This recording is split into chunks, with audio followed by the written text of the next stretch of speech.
Good evening, welcome to Reloved Guitars in 120-degree camera angle vision, which is not as bendy and wide angle, but it's as narrow angled as this camera is going to go. So let's see how it is, and if it works I'll leave it on that. If I keep having to move the camera to track or whatever's going on, then it maybe defeats the object. Anyway, what I've got here is John's SG, Epiphone SG, for a full setup, and I like SGs because they are very responsive to adjustment. So because in my experience, because most of the truss rod or the neck is all outside of the neck, all outside of the body, then the truss rod adjustment seems to take a nice progressive effect.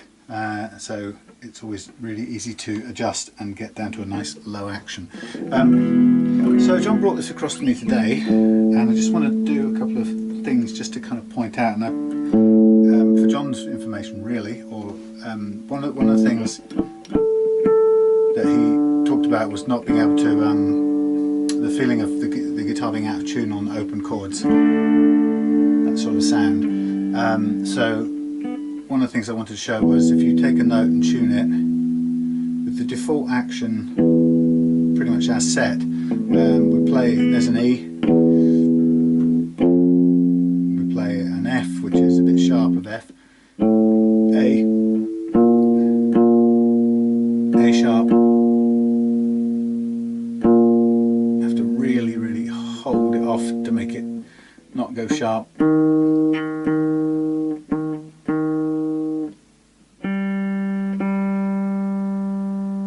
Too bad on this, but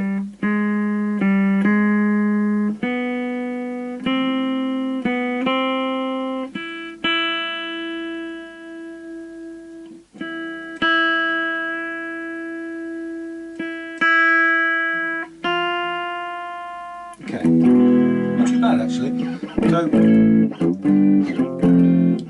the action isn't too bad over the first fret. So I was just trying to hear if the reason why those chords don't sound in tune was to do with the nut being, or the first fret action being too high, and therefore the intonation problems you get.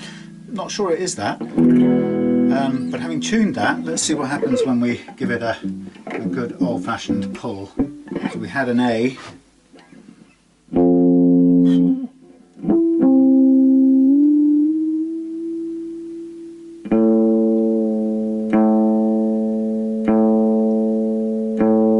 back to A, give it a bit of a bash around again, see what we got again.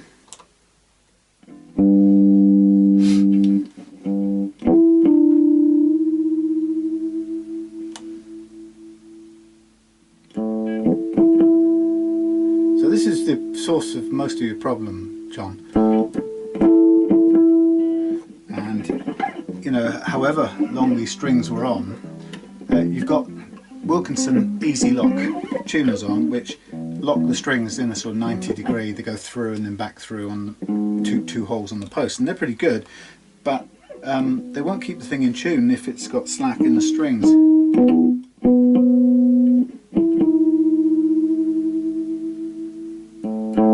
So you can see we're still tuned it up 3 or 4 times now, and I'm still pulling out stretch out of these strings, and this of course is what's going to keep on coming out all the time when you play, just a tiny bit at a time, but it messes it up. So one of the things to enjoy your guitar is you've got to wring all of that slack out of your strings. So there's our D roughly.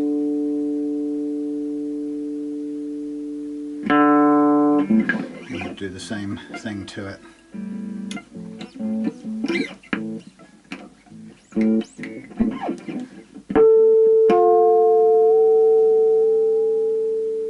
Massive.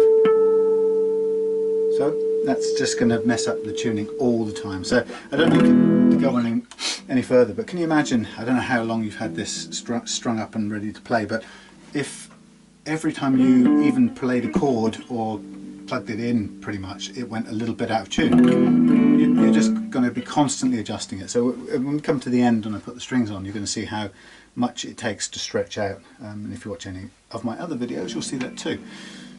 So I'll hold off that for a moment now. Everything else on the guitar works. Like I say, the nut isn't too bad, and it's also, Epiphone tend to make their guitars with quite a nice, I don't know if it's graphite exactly, but it's a nice dense black nut material.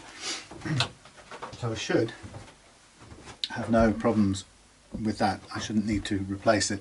Worst comes to the worst, I would put a white bone one on as a sort of, not temporary exactly, but you know, as a good quality replacement if there were a problem with this. But this plastic seems to work okay. It's very dense, vitreous or something, brittle. So anyway, so I don't know how the picture looks, but let's see what we get if we move in or move around and zoom in and whatever.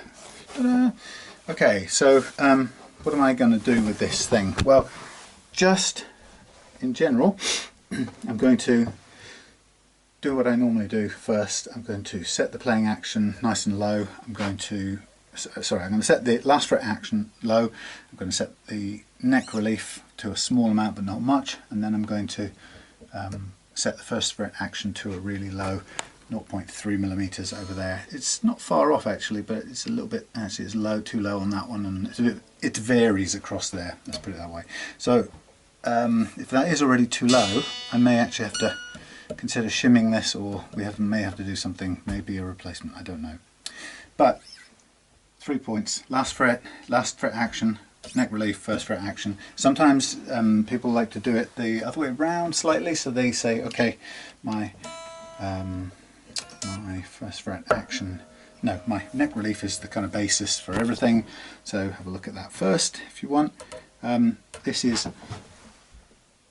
I would say that's about 0.3, something like that, but I'm guessing, but it's more than, probably a bit more than you need. Again, it's a piece of stringy thing. There will be a measurement that the manufacturer recommends, and you can either start with that and see how it feels and what effect it has, or you can start with a smaller thing, 5, 7, 8. You can start with your own setting and work from that.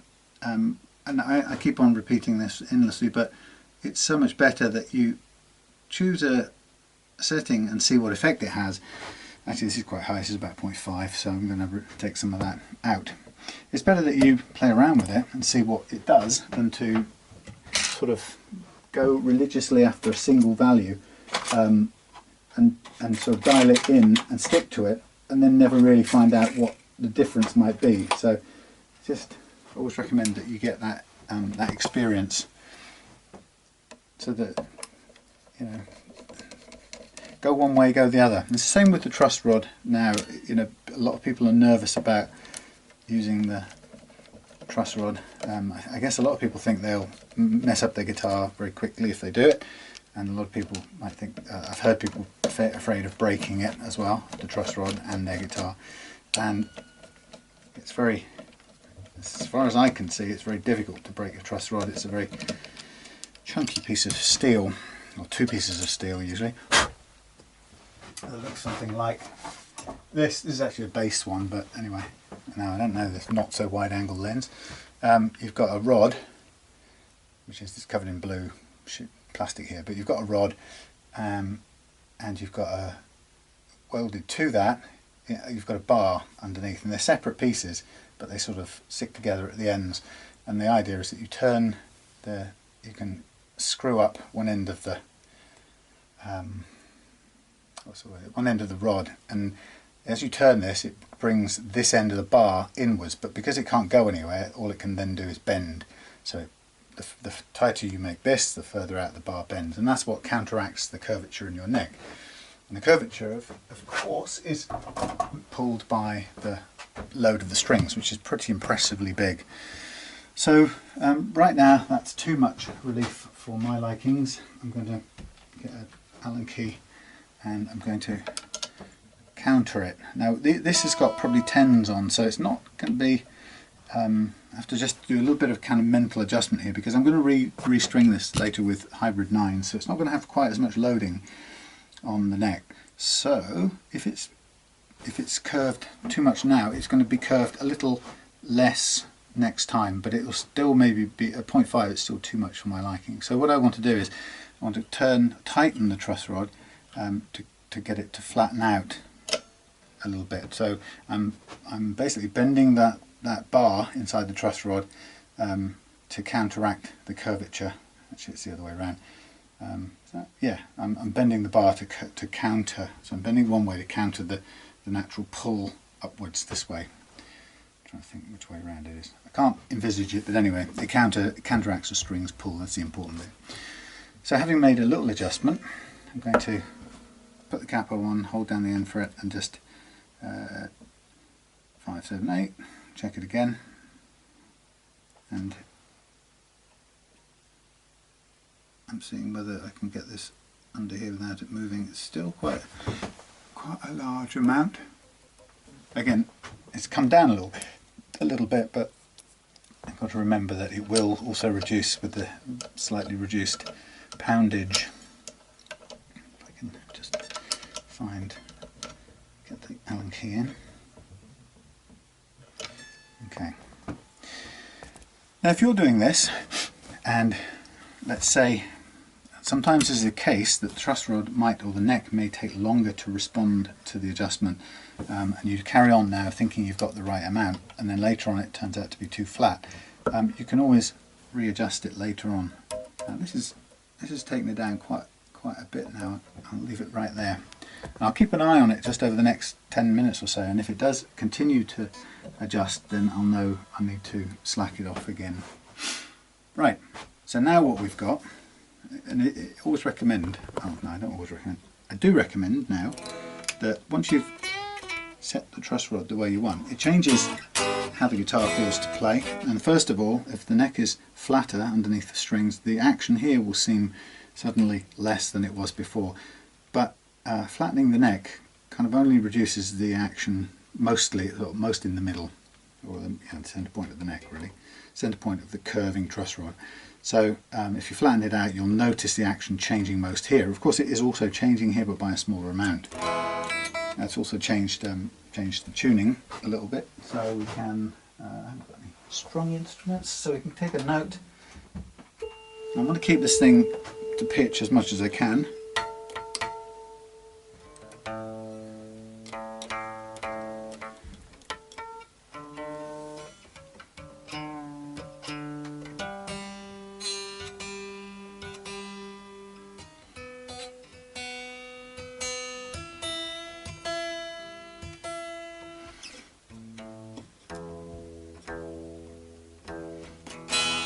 Close to. It doesn't have to be perfectly tuned, just to keep the loading pretty much the same.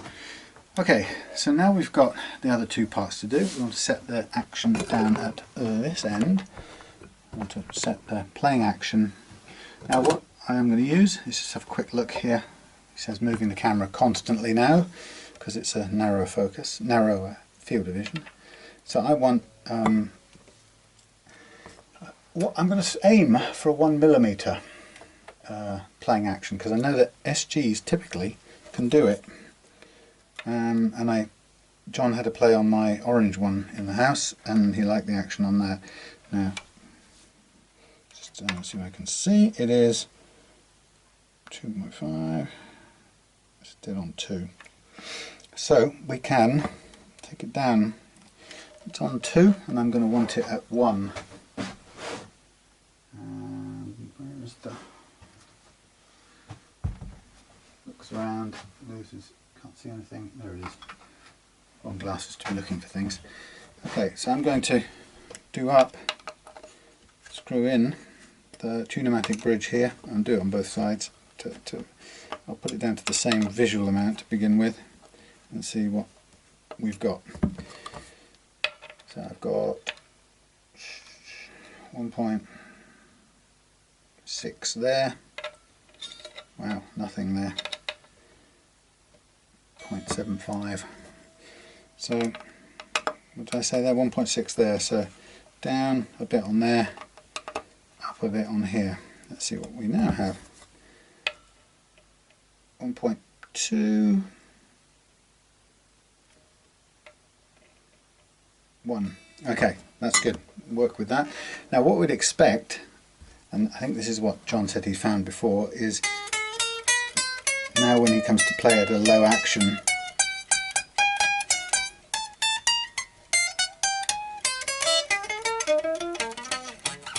right, so he's got all kinds of obstructions now, which you'd expect because of the underlying uneven frets. So I said on lots of different videos, but it tends to be that the guitar, whether it's second hand or whether it's come from a shop or a retailer, you tend to find that it's set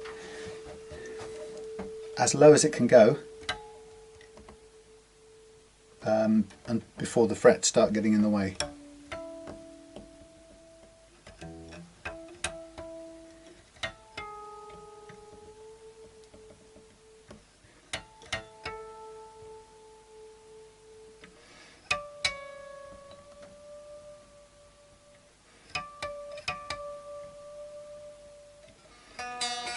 Sorry.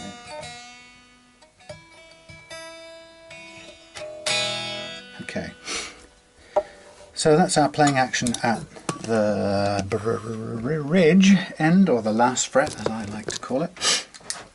Now here's the interesting bit, in some ways, or it's always interesting, but here's another interesting bit, and this is where we see what the score is with the first fret action. Oh blimey, I can see right now that's too low. Okay, yeah, it's way too low. Having made the adjustment with the truss rod as well, it is too low. So normally I would be aiming for a 0.3 for a light playing action, and if you listen,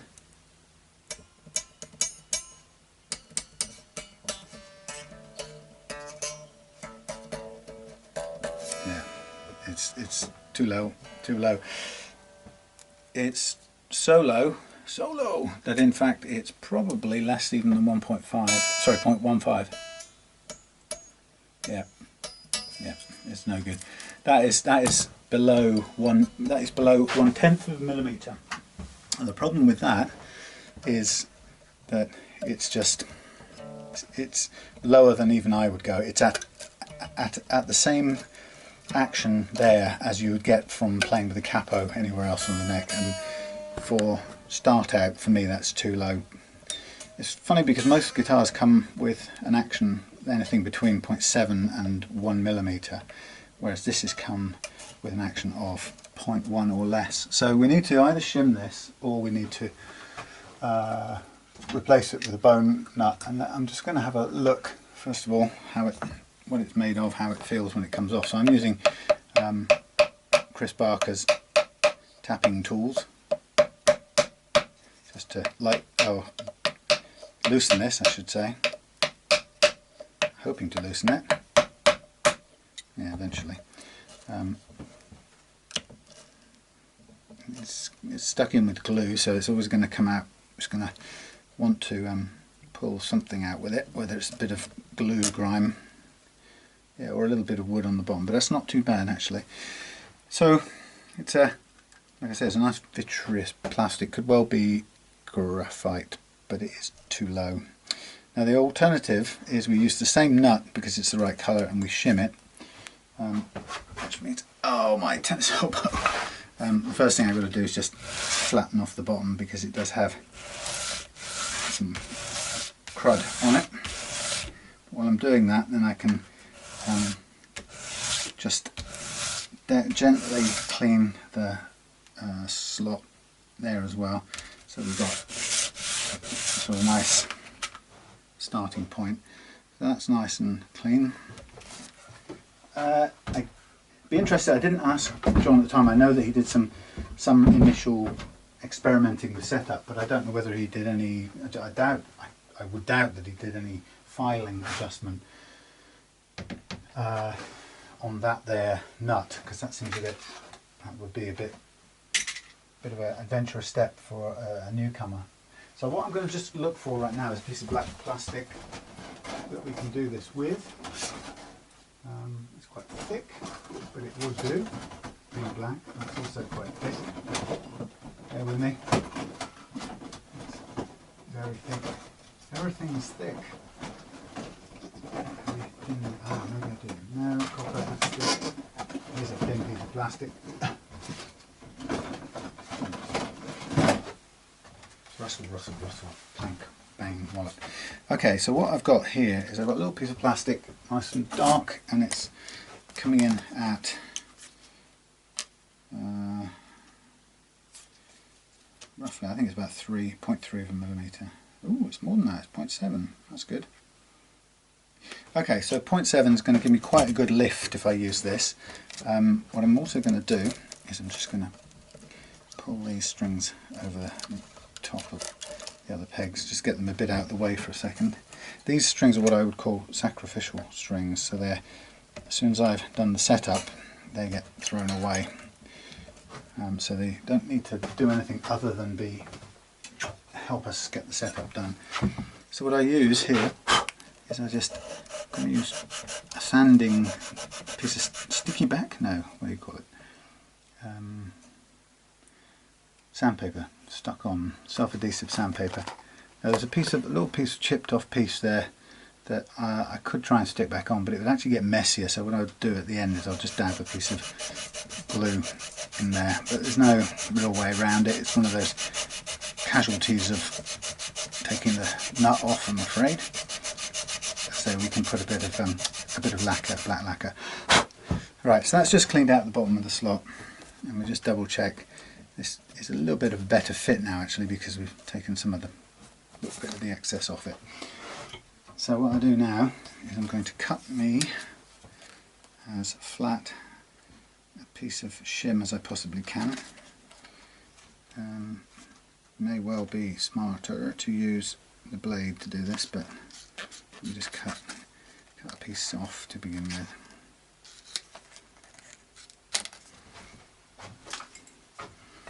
Okay, move this, move those. So yeah, I hope you can see with this new not wide angle lens, I'm just going to, oh God, I'm struggling to pick things up, this elbow is killing me. I'm just going to see if I can cut me some quick straight edges using a blade, and I guess the string height thing will do. I want straight edge. I want to copy the bottom of that nut precisely. It's not easy to cut in this position. Just resting on a piece of wood, but that's straight. Okay. So I don't want it to stick out anywhere, but I'm just trying to, I want it to match as closely as I can to the actual size. Just a little dent in there.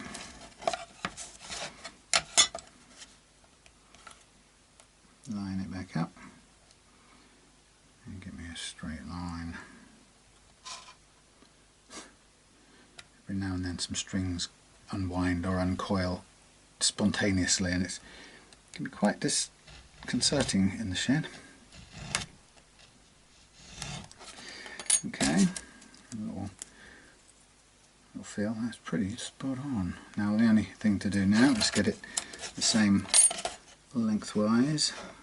So the less we have poking out, the better, but at the same time I want it to be, I don't want it to leave a little sort of, what's the word, gap. Just want it to fit right to the edge of the nut.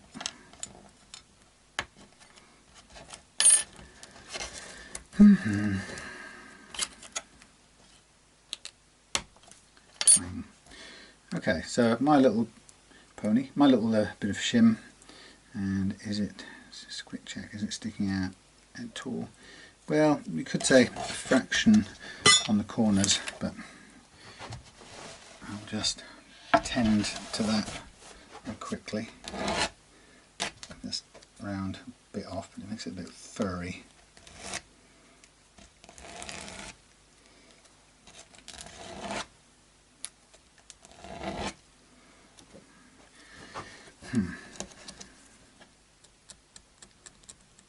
Okay. Funny how plastic doesn't do what you want it to do sometimes. This that kind of sponginess you get when you do this kind of soft plastic, or you cut this soft plastic, is what you get when you try to cut a plastic nut. It's just a horrible experience. I hate it, which is why, unless it's a very solid, dense and brittle type of plastic which can cut quite nicely, I always prefer to revert to bone, because it's predictable in the way that it cuts. And when you're talking about tiny measurements and very precise measurements of heights, string heights over frets, then it really makes sense.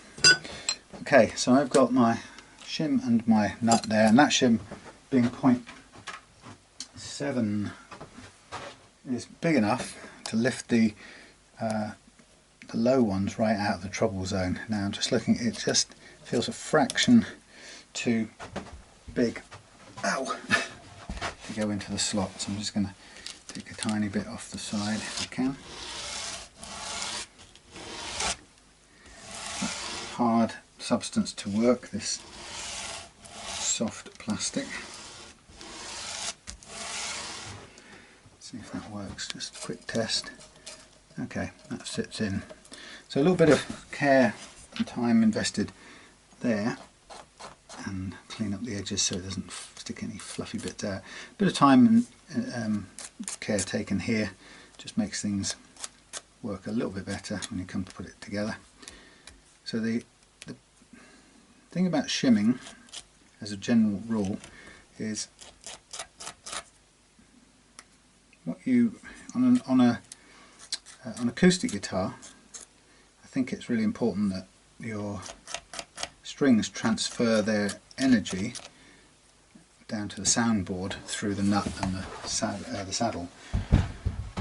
And in an electric guitar, it's sort of a bit different. You don't really want them to move and transfer energy. You want them to be as solid as possible, so that when you pluck a string, all the movement happens down there. That's where you want the action. Okay, so what I'm going to do now is I'm going to add a bit of glue into this slot. Note to self, need more glue supplies. And I'm going to put in this shim there and poke it into place.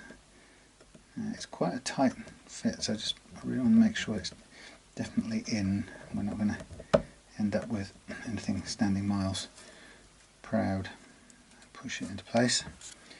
And then I'm going to put a little bit of glue on here, and then a tiny bit along the bottom edge of the front side, but not that much.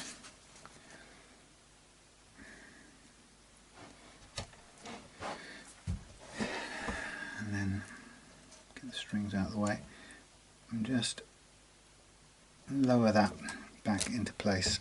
And I can feel as I'm putting it in with these fingers that it's in the right place. Now what I'm going to do is I'm going to put which string do I want? Not that one. Right, let's get these over the top, put them in their correct places. If I can get this one over the top. Right, I can push the nut stupidly out of the way, but that was always bound to happen. The idea is, if you didn't do what I just did to the strings, which was put them neatly, tuck them out of the way, you get the strings back on without knocking the nut out of place, and tighten up preferably the middle one first, so that you can drag the nut and its wet glue into the centre. And then you want to do the same thing with the G, which has to come now around the out. God, blimey, where's it? What have they done with this? Come on, G. Around the outside of a dozen different posts. It's all very well tucking it out of the way, but it makes it a bit harder at this point. So get them all back into their slots is the point. And then once you have, just to tighten up opposing ones. So start in the middle, do the D, the G, and then the B, and then the A, and so on. So you're trying to keep the pull equal, so you don't end up doing what I did first, which was send the nut skipping out of the slot. And just keep checking it.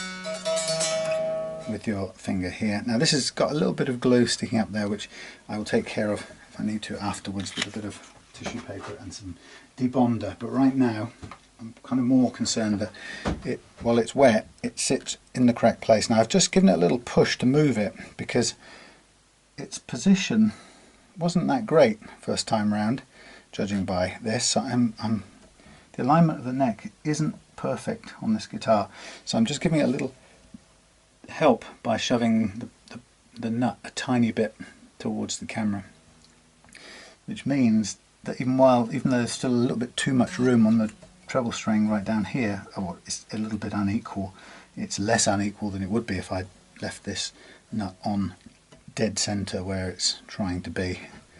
I mean, we could even potentially take it to there, but it does give us a little strange little overhang one side, but I'm more concerned with getting it placed correctly for the pickups and for playing than I am about what's sticking out at the end.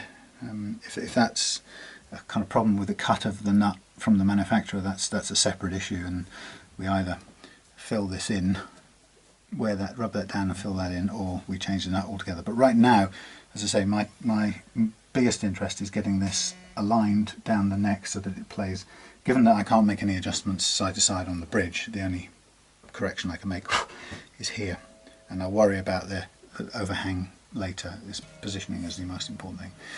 Okay, so what I can see at this point is that I've now got back quite high action over the first fret, so I know that because of the shim I can now work this down to the correct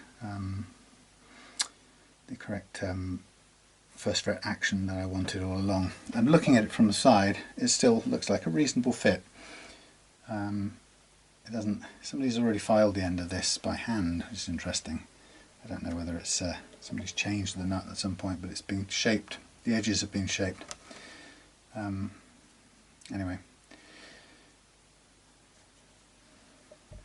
cool. So, like I said, a little bit of sacrificed precision placement of the nut for the better positioning of the strings, and that's correct. I suppose correcting a little bit of a manufacturer's fault, or well, I don't know what you should call it, a fault, but machine slackness or something.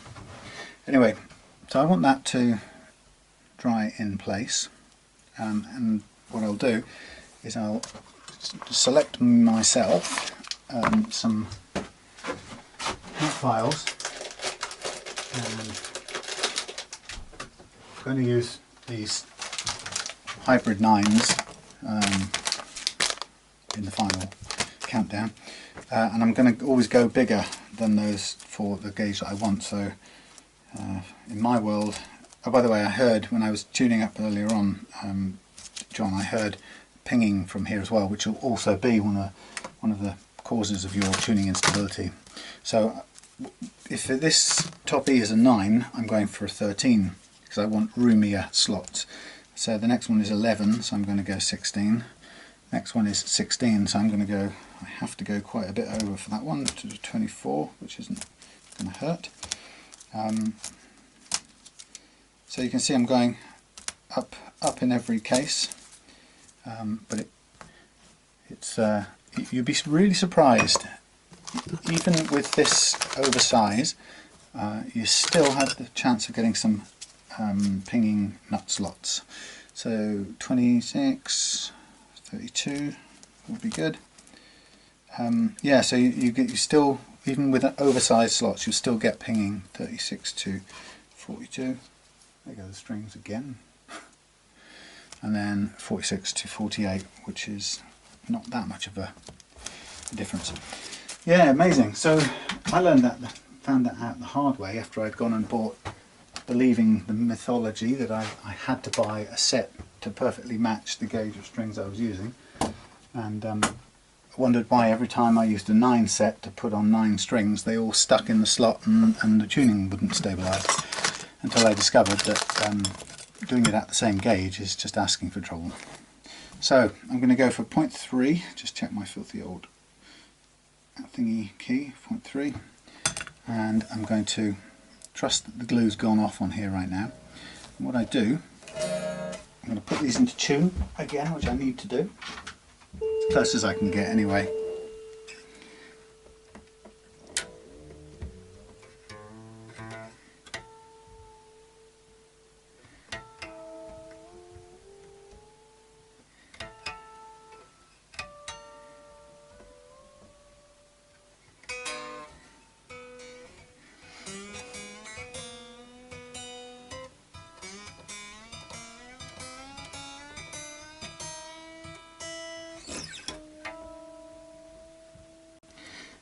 all one last tug. Again, it's not about musically being in tune, so a slight bit of out is okay. It's just about being mainly around about the pitch that we want.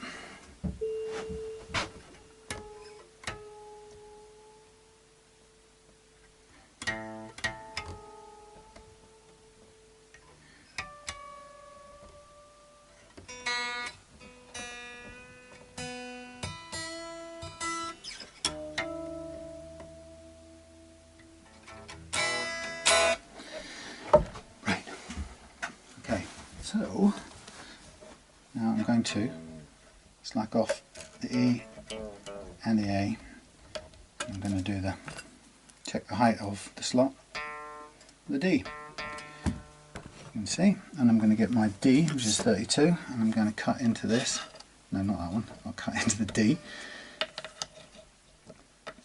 See, that's a little bit narrower than the one I'm going to be using, so I'm just going to open that up a little bit. I'm tilting slightly backwards when I'm cutting, and it's an unknown angle. It's not really critical what the angle is, as long as for your own sake you're fairly consistent each time. What I will do with this, sometimes I do, depending on how much has to be cut, I like to help my cutting along with just opening it out a little bit with this jeweler's file, and it just takes off some of the clutch that happens otherwise. So hasn't lowered it yet, it's just done the sides, and now I'm going to just widen it a little bit, and then I'll cut with the rest of the height with the nut file.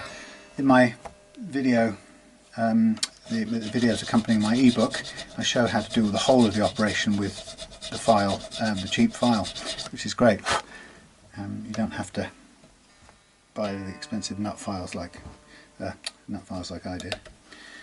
Okay, so this is because the shim was fairly high, relatively speaking. We have a little way to cut down on this, but what really matters as you're cutting nut slots is that they are wide enough to never stick and obstruct your strings, because it's the gripping of the strings is one of the principal enemies of stable tuning. And hopefully what I want you to see when you get this back is that the combination of the fully stretched out strings with all the slack wrung out of them and these nut slots being cut wide enough and clean enough to let the strings run through will give you really nice stable tuning, and you can have it from that point onwards. The only thing you need to do is to ensure that when you restring it, you spend as much time wringing out those the strings to get rid of the slack as I did. We'll see how long that takes a bit later on. Okay.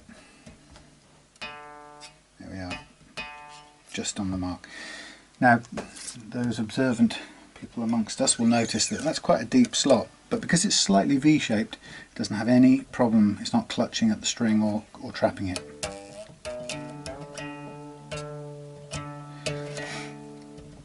And if we wanted to later on, we could file it down, do whatever we want to it. I'm not sure it needs it, but it's something you could do if you wanted. Now let me just check this one before I start. Okay, I'm looking at the gap, I'm hearing that the string's playing without touching the feeler gauge. And so I do a bit of widening with that tool, and then I use my 42, which I've got for the A. I'm still working on the same 0.3 of a millimeter. Some people like to put a gradient down from on the first fret action, from the low E to the high E. Entirely up to you. Part of my trademark or whatever, you know, the way I do it is I don't. I tend to keep the one action on the first fret all the way. As you saw a bit earlier on, I'm probably going to go from 1.2 to 1 on the low E, sorry, on the last fret action. But right now I'm happy to have all the first fret action set on the same on all the strings. That was just coming out, let's have a quick look. That's just about on the mark. I'm going to stop there. Then see how dead these strings sound. Right. Okay, and then we check gap over the top of this one. Switch out for our 48 file, and again start the process off with bringing a bit of the old triangular jeweler's file, just to open that up.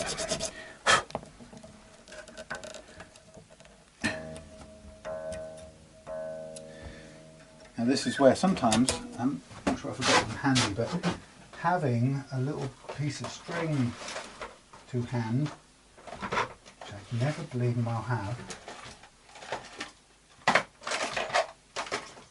would be, right, little tiny piece of string comes in really handy here, just to do lifting up the string. So if you've got fingernails, you won't destroy them, because pulling up strings on under tension can be quite destructive on the fingernails.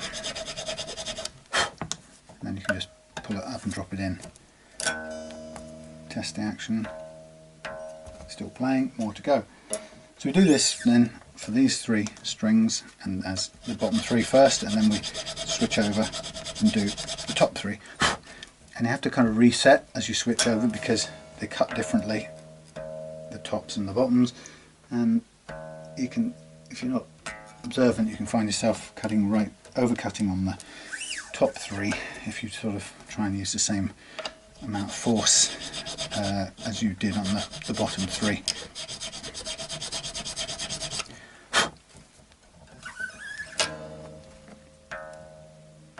Still a bit to go. My 48 file is a bit worn out, I have to say. Try and get the last bit of light. Okay, well that's helped us a little bit. It's actually not too much of a problem, actually, we can live with that. But I'm just going to have a re-look at this. If it goes any further, we might have to. Yeah, this thing, I'm afraid we're going to have to replace this. You can see what happened. This thing sheared off. Vitreous plastic. So that's made a bit of a false start, really. It's a bit annoying. I'm just going to look and see, have I got another one of these? Well, I have got another one of these knocking about, but how far has that been cut? Let's see if it will do. This is a little bit what you don't want to have happen, because it's time spent cutting slots only to put them in the bin. But you can see that was, maybe had a flaw in it already, but didn't live up to it. So now we're going to crack this off, same sort of thing as last time. I'm just going to make a quick comparison between these two. Just in terms of height, that one's a little higher. Yeah. Okay, we've got a quick facing on here, just to clean that up. Trying to avoid going to a white one just for style. Although, to say, it would be easier to use, but this is should be all right.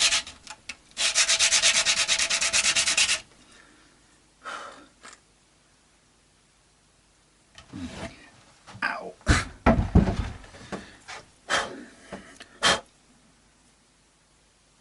I'll have to do a quick check now and see if this actually holds the string up far enough. If that low E doesn't work right from the off, then we'll be going for the white one, I'm afraid. So if that's too low, is that right at the bottom? Let's have a feel. There's no quick way of checking these out.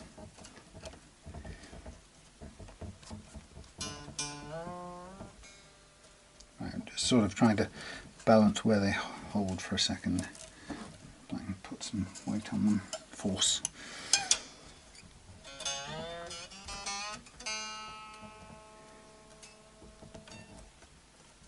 So it's still sitting on top of the shim at the moment. Just looking at these heights now. That one's already down on the ground. No good. We'll have to go for a white one, a new bone one. At least we know what we're going to be doing.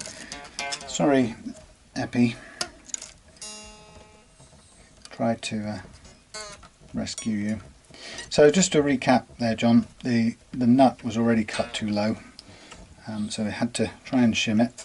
The shimming bit wasn't really going to do it because it snapped off after that.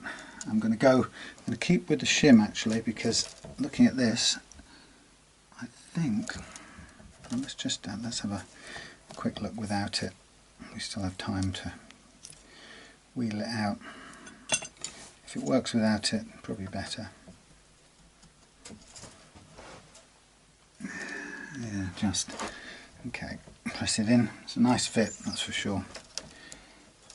Okay, well, we're back in our home territory with bone, I'm pleased to say.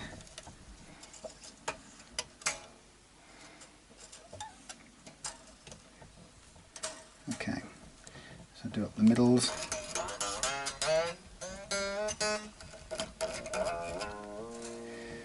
I'll do the quick alignment checking.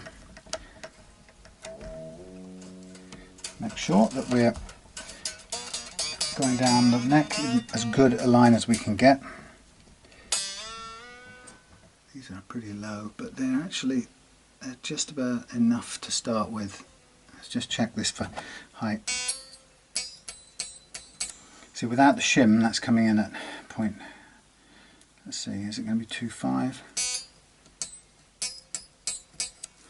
No, it's even lower than 2.5. We still might need to shim this.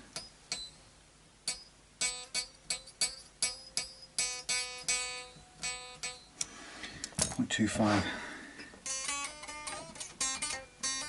Now we've got to shim it. Sorry, it's too low.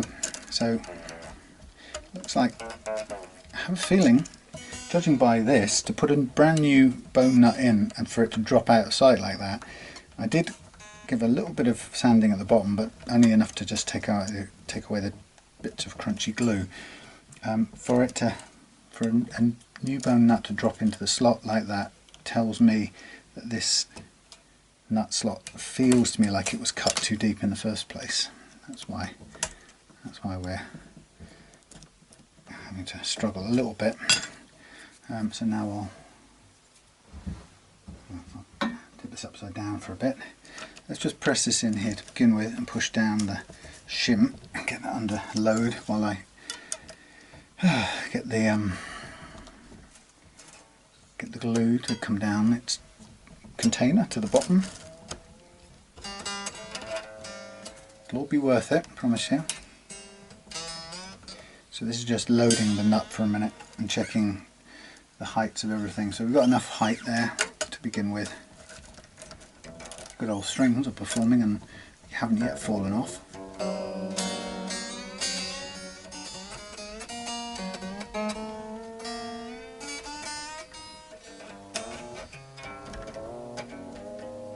Okay, just feel that. Looking at this gap here, yeah, don't want to go any further that way because it'll be too far on the bass side. Right, so that's balanced physically as before. To be honest, that will probably just sit there.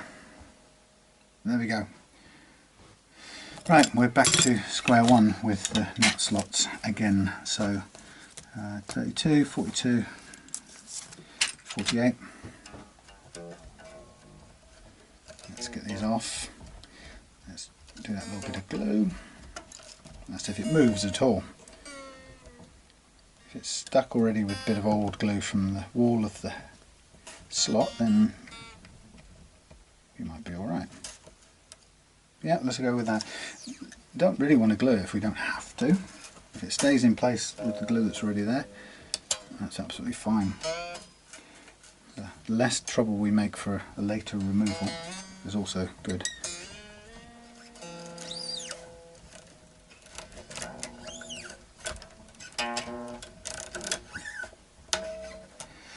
Okay, so we're going to start the cutting the slots process again. This time we are equipped with a bone nut which is going to make cutting much easier.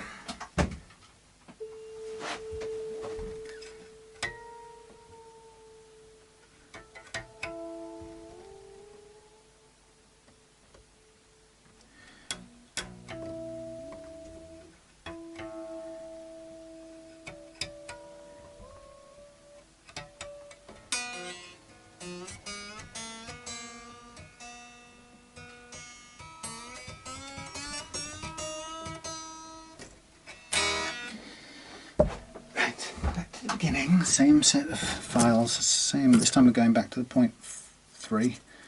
Right, we want to stick with what we believe in, drop these two off and work with 0.3. Check it, correct tool, move, go for it. Okay, hope you can still see, still as much in focus.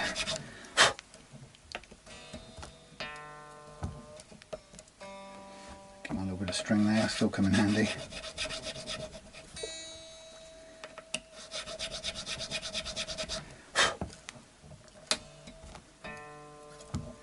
So it's just a matter of constant checking, and I'm just going to widen it a little bit just to make the process easier.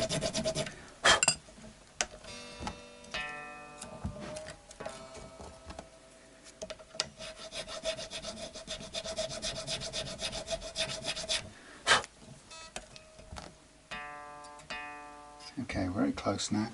So looking for a gap and the string playing freely. So once you know you're nearly there, it's just a matter of a few fine strokes with the file. You start to hear it start to bite. You know that's it. That's that one done. So we go to the A. The tension on the strings at this point is only important insofar as it drags, the tension pulls the strings into the nut slots. It's not about bending the neck at this point, so obviously we've got a string off here, so it's not bending the neck there. But tension is important from the making sure it sits as far down in the slot as it needs to go perspective.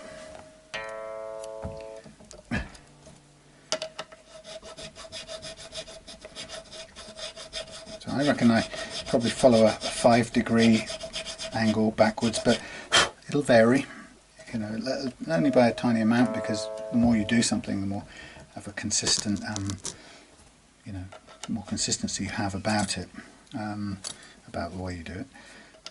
So tend to use the same sort of angle, and you get a feel for it,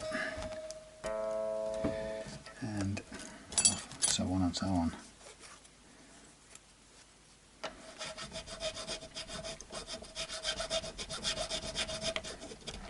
Obviously if they were new files they would be a little bit easier, but they're not brand new. But when you do, if you do use this version, it is quite a lot easier, especially if you buy a couple of new ones for the job.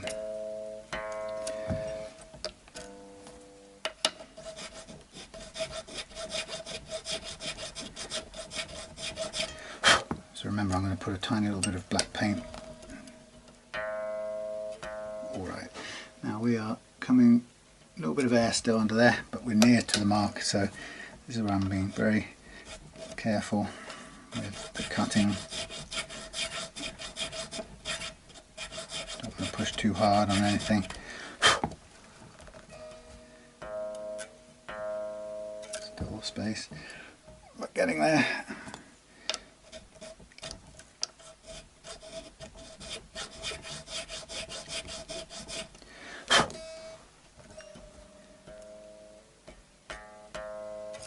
I like that. I'm going to stop there.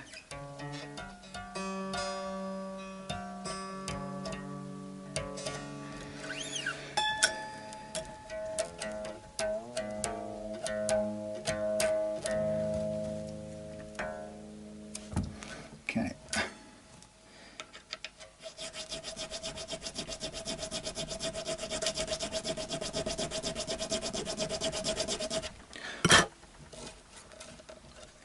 Same applies here with this one. If once you've cut the slots, a bit later on when the when the strings are off, there's nothing to stop you taking a Dremel sanding drum to that and reshaping it. That's what I usually do, or a file of some kind.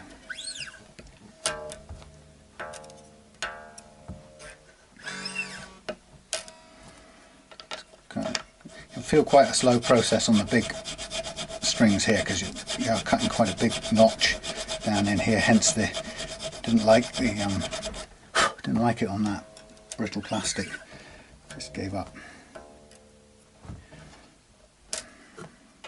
I'll also use this to just ease the passage, as it were.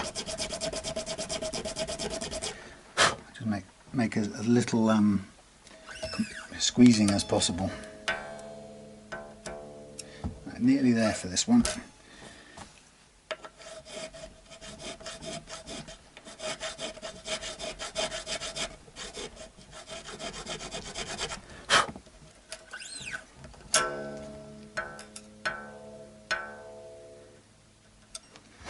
A little bit more, I can see a fair bit of fresh air. I mean, there's a little bit under all of them by definition. So you know what, I'm going to stop there. I'm quite happy with that. Right, now when we get to the top 3, we drop E and the B off, and work on the G, and obviously get our correct files ready to go. Same point 3, huge gap. Lever that out the way, lever it as we would say in England. Just check.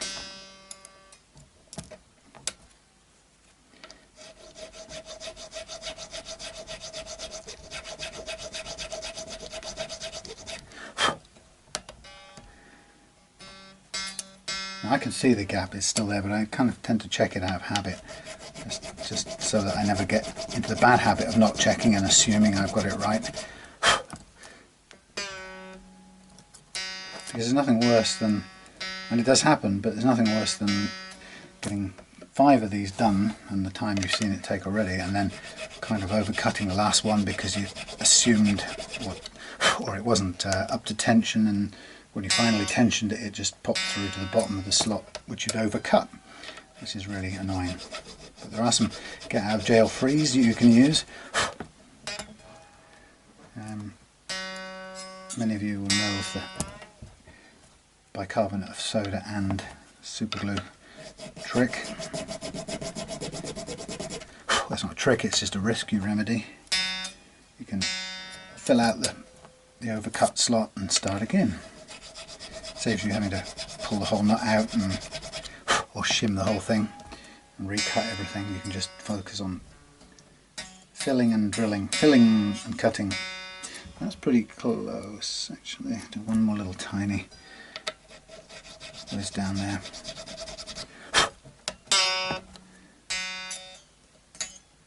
Like it.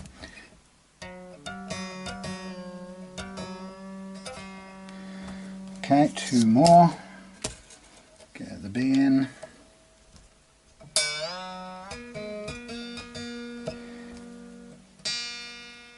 Way high.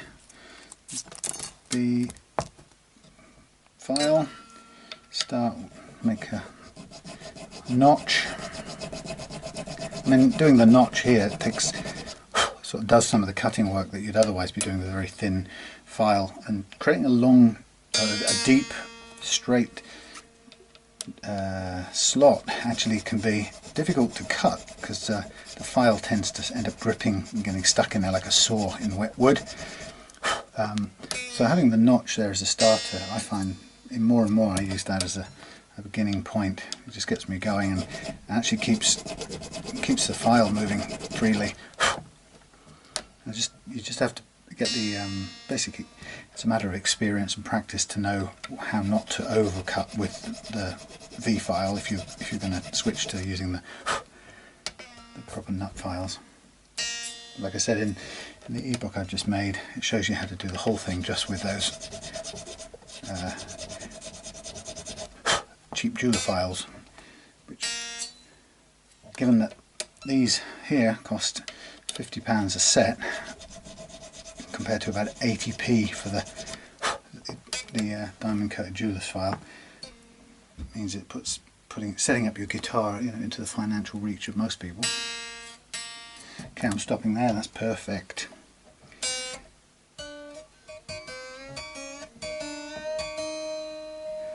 Okay, we're on the last one, and this is where you probably need to be even more careful now than less. You know, people, the insurers always say that statistics show that the majority of accidents happen within a few hundred yards of home, because people's attention wanes at that point because they think they're home and dry. So they take the eye off the ball or the road. Now this 13.013 is, it's not even the thinnest, but it's so thin that you could easily deform it if you held it wrong. Okay, I'm going to take a little bit more down with this, the V. Just open up that slot a bit. I don't like how tight that's feeling. Again, checking. We're nearly there. So care from here on with the 0.013.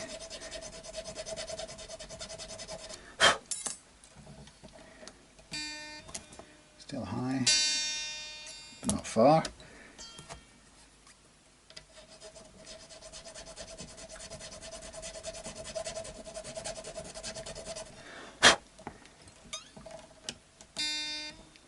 Nearly there. Almost there, in fact. We are a little bit more, but not much.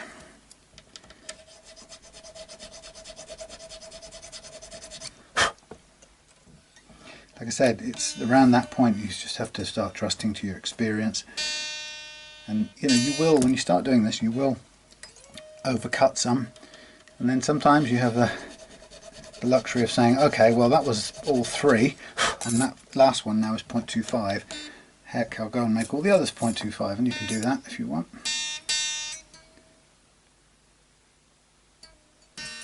We are almost there.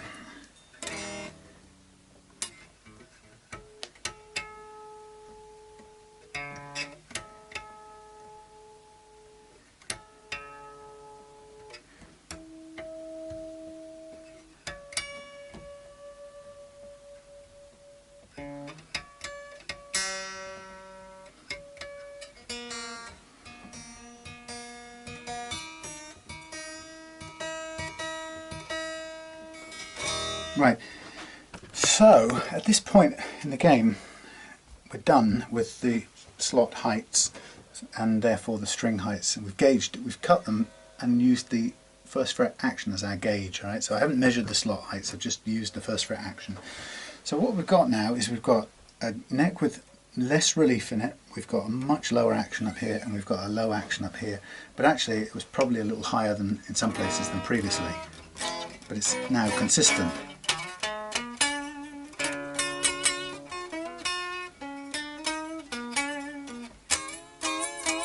You can hear we got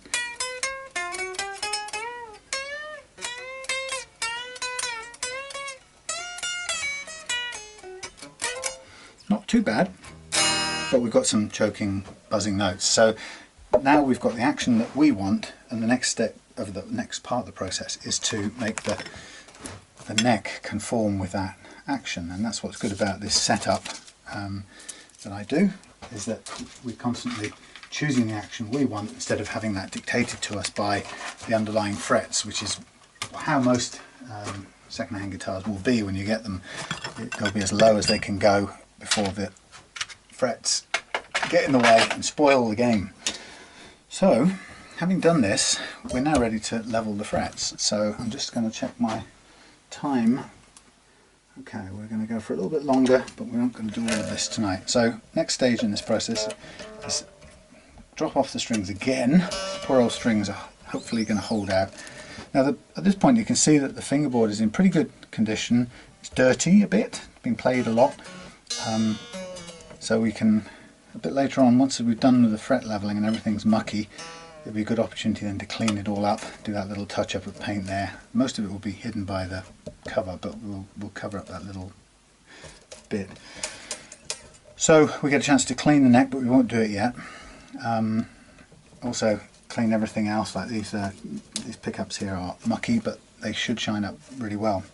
So at this point now, to begin the process of fret leveling, what I'm going to do is I'm going to mark up all the frets with my marker pen. Now I'm just looking down here, as I've got the strings out of the way, I can now see a bit more about the condition of the frets, and they're pretty good. They're not that worn. There's a bit of wear some places, but by and large they're in fairly good condition, and they've got most of their life. There's a little bit of notching down here, which kind of suggests either strings have been sitting on here for some time now. I don't know whether that's because it was capoed a lot, or whether that extremely low string was pressing against it when it was in the box or something. But anyway, the nice thing about the fret leveling is that if there are any little grooves and marks like that, the process of doing the fret level will have a secondary benefit of cleaning up those wear marks.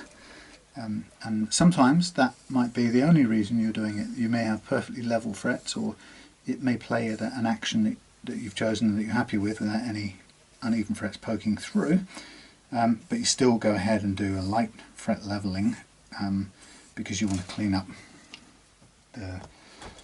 and get rid of some of the old wear marks. Very often those marks will be visible, but they won't be serious enough to get in the way of playing. So, like on this guitar, they're not. They're very, very minor. So that in this case, it really will be getting rid of them will just be an unintended benefit of, or bonus for doing the fret leveling. But it's not our primary objective. I'll keep an eye on it while we fret level, but I'm not really, because it's not my primary objective. It's not going to be top of my mind while I'm leveling.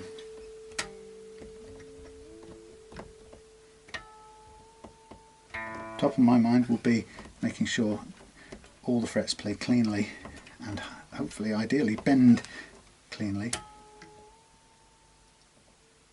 at this low action we've chosen. Now at this point we're aiming for pitch to keep as much of the normal playing load on the guitar neck as possible.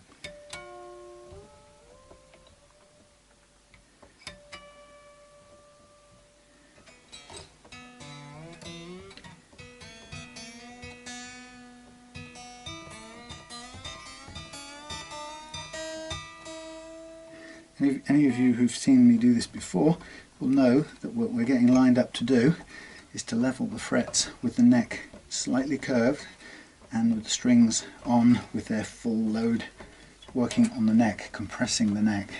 And every now and then somebody comes on and tells me you can't do it like that. Now there's a ping there in the G slot, so despite having gone 4/1000th of an inch over at least on the nut file,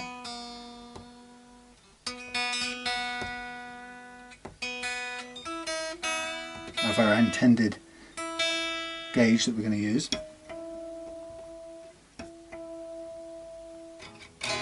it's currently still catching on the G.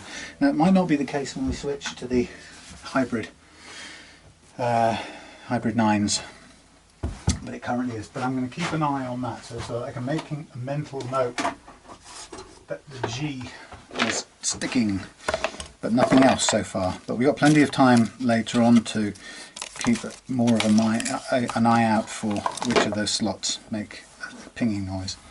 Okay, so now with this wider angled thing, I really have no guess what you can and can't see. So what I'm going to do is I'm going to do the amazing thing. What I love about this process is it's so simple and elegant.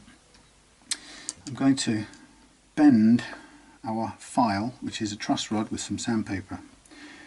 I'm going to bend it to make it mirror the curve, mimic exactly the curve of the neck. Right, so first of all I'm going to place these little brass feet equidistantly along the neck. Now they've got to be close enough together that I can actually get they can actually get all three of them underneath the truss rod, so that's good. And then when I've got that, what I tend to do personally is I tend to mark up with a piece of tape where the hell this little brass thing sits, because when I come back I'm going to need to replace this several times, or shall I say recalibrate the tool several times during the process, and it just saves me marking out this now instead of it's not a very good mark, but second to last fret, we have to remind ourselves. Okay, just saves me trying to having to recalibrate and then remeasure these little feet. Okay, so what I do is I place this on here. Now we know that this neck is currently slightly curved. It's minor, it's a very small amount, but it's still slightly curved. So I start by putting the truss rod on top, and I hold down the left edge first, and then I place it down on the other two, and I'm looking to see which it hits first, the middle or the end.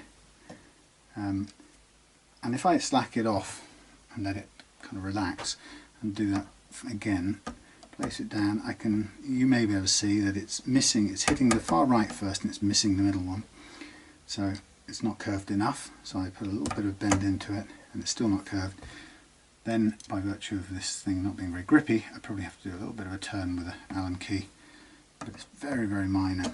And I just do that until this thing is curved just enough so that when I put it down on the middle and the right hand side one, it hits both of them at pretty much exactly the same time. And how you know when that is definitely a matter of practice and using your sensory apparatus. So, and the adjustments are tiny, very, very tiny. So it's still not curved enough, so I'm having to adjust this now. I've changed something on here, that's why it feels different. I took off a ring to fix another neck. I fixed another truss rod by borrowing a little collar off this one. It may not have been the best idea, but it's working. Okay, that's touching those two equally, so I know it's bent to the right amount. Then I drop off the E string, which is bloody stiff at the moment, drop it off, and I use a little rubber string spreader to spread the A, the B and the E strings down here, freeing up what I call the E track. And then I use my flat side of this tool, which is got 400 grit sandpaper on it, and pretty much working to the power of gravity and the weight of the metal alone without too much force really. I let this thing ride backwards and forwards up and down the E track, but both sides of it, so I cover the whole of that track. Now I stop at this point and I check and see where it's cutting. It's cutting here, here, tiny bit, quite a bit, quite a bit, quite a bit, none, a bit, quite a bit, quite a bit, quite a bit, hardly any, hardly any, hardly any, some. The fact that it's cutting in 3 places all the way across tells me that I've got the curve right. And if it's leaving some dark and untouched, it means they're low ones, they're low frets in the sequence. The ones that are cutting most are the high ones. But the real benefit of this method is I can tell straight away by playing it when I'm there. Now you heard a bit of zinging, which tells me I've got a bit more to do, but I only have to do a bit more and then I'll stop, replace the string and test play it again. So the ability to do this is something you just couldn't do with any of the other fret leveling methods, where you take the neck off or you flatten it and level your frets with a flat beam of some sort, or a file or whatever. This is the only method that you can quickly test, because the point about this is I only want to take off as much metal as is required to make this action that we've chosen play well, no more. Nearly. Very, very, very, very, very close. I'm going to do the tiniest smidgen more, but I really don't need to do hardly any. So just in the time we've been doing this, you've watched this, you've seen me go from having some notes that wouldn't play on this neck and in this E track to having ironed them out so they all play. And then that is that part of that neck leveled. Now what I'm going to do is, using the same setting on the truss rod, I'm going to switch over to the B track. After the B track I'll recalibrate, but I tend to do it to the north of each string, and I can't do it to the north of the E string, so the E string and the B string share the same calibration, because basically one string somewhere on here has to, because you can't meaningfully get to the outside of the high or low E. Okay, so the same principle applies, just up and down here, watching how it cuts, making sure that it's cutting all along the way. If it wasn't cutting well, everywhere across the neck and it was clustering in one place, it could be because that's where there's a bunch of uneven frets, but it also could be because I'd calibrated the tool wrong. Now here's a really good example. There are a couple here. That one,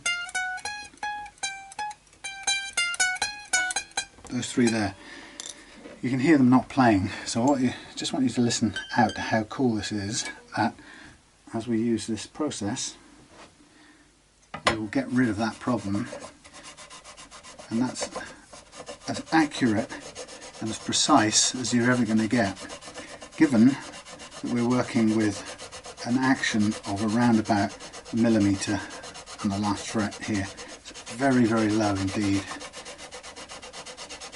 So obviously the track that the B string is in is thinner than that, but I'm doing the whole space because we don't want a dip where that string is, and then for the string to choke if you bend it out of its track. We need the whole track to be done.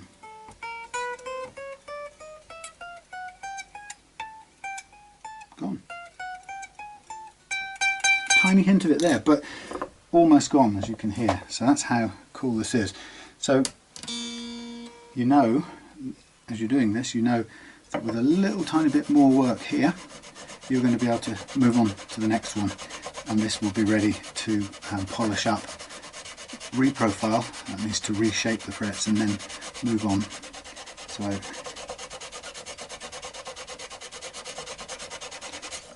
I'm happy with that. I can see quite a flat one up here.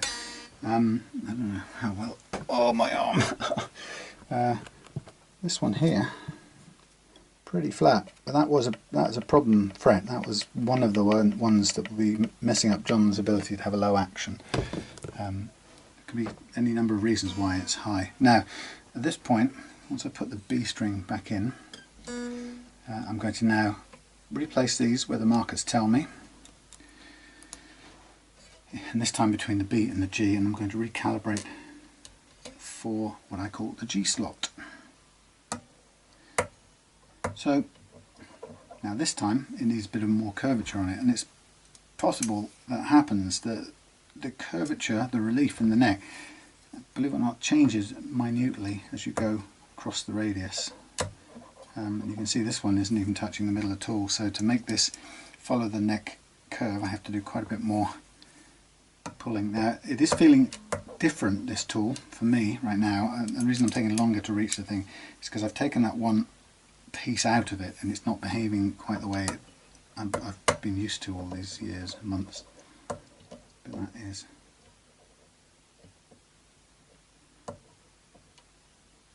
that's a tiny bit over curved now.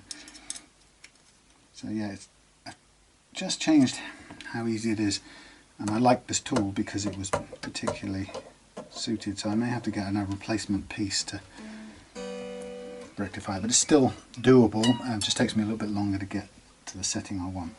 So now we do the same thing in the G track. Now I can see a little bit of, I can quite clearly see where the marker pen's gone into the little chip or dent in the fret, the wear mark. So I just work my way all the way across the G track, and I'm looking at this end to see what that big low fret, or sorry, that high fret is doing. Is it cutting up the same way still? Looks like it. I wouldn't expect anything else, but they do change across the radius. Sometimes the fret can be really high on one side and not on the other. Again, it's nothing about what we see here. We're not aiming for all the frets cut the same way. We're aiming for this note, these notes.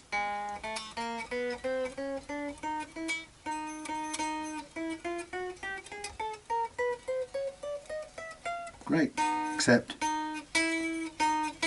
there's a tiny little bit in the middle there. But it's so close, I actually know that if we stopped leveling there and just let the sanding process just take down a fraction of a thou, we'd probably clear that up in the sanding process. But I'd rather know that we're actually right on the mark before moving on to the sanding process. So I'm just going to do a little bit more sanding, leveling in that spot. And I can see the high spot. It's kind of showing up as a, it's now coming out as a flat spot because it was strangely high. And I said before, it can be a few different reasons. Perfect. A few different reasons why a fret can be high. It can be, there might be something, well, the person putting the fret in may not have just pressed it in fully, or they may have pressed it very hard, but there was some, I don't know, old glue at the bottom of the slot, in which case it didn't seat properly. Or maybe sometimes the tang on the fret is distorted and it just will not sit down in the slot, and it kind of grips the sides of the slot. So a number of different reasons, but either which way it doesn't take much, because of the minute measurements and clearances between the string and the next fret as the string rises up to the bridge. It takes hardly any variation in the seating of the fret to cause it to get in the way of the playing string. So the fact that it plays at all in this pretty ancient sort of piece of engineering is quite amazing. The fact that it's, you know, these gaps between string and fret are so amazingly consistent as they are.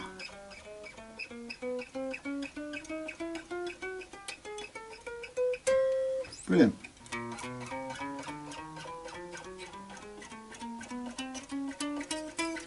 Bit of sort of a mess at that end, but that's what we expect. We knew that was coming because we could see it beforehand. That string's done. Now I'm recalibrating now for the A track. Notice I'm supporting the neck roughly in its center point. I know that when the neck is put up, it will curve a fraction more, and therefore the distances between string and frets will increase just very fractionally. But the point is, it's relatively level, and I'm leveling it in the same place as the neck is, so that both things, if that's that, then I'm matching it with the tool. And as you lift it up, once you've done the leveling, the gap may increase very, very slightly, but the relative levelness will stay the same. Now, this one, again, this is pretty much spot on.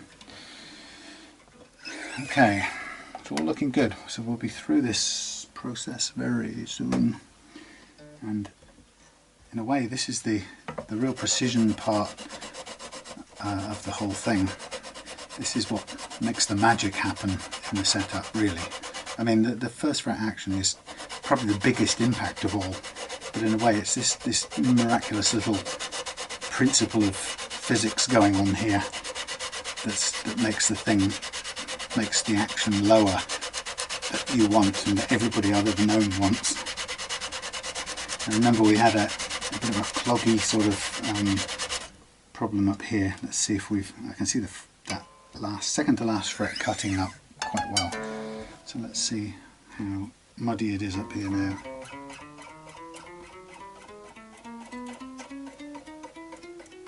Ping, gone. There we are.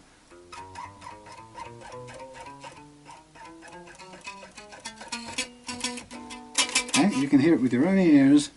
I'm going to calibrate for this very last strip, and then we'll get rid of that clagged up noise that you just heard, and we'll be ready to reshape the frets. And once we've reshaped them, we're ready for the boring but necessary process of polishing them. Oh God, I need that little piece of metal back. I think I messed up the ease of functioning of my little tool here. Right, and that's over curved. There was something about that was, I don't know if it was metal or maybe it was some other material that was just slightly spongy or something. It compressed just enough to make this easy to do. Right now it's not as user-friendly. Damn. Maybe I'll find this piece off another one that I don't use. Still too curved. Ah, it's much harder, especially with tennis elbow. Okay, that'll do. We're on. Yeah, that's all it's done. It's just cost me a bit of the ease of adjustment, unfortunately. Right. Okay. Remember we had a nasty little buzzy, crackly, horrible thing at that end? By the miracle of banana technology, I give you done.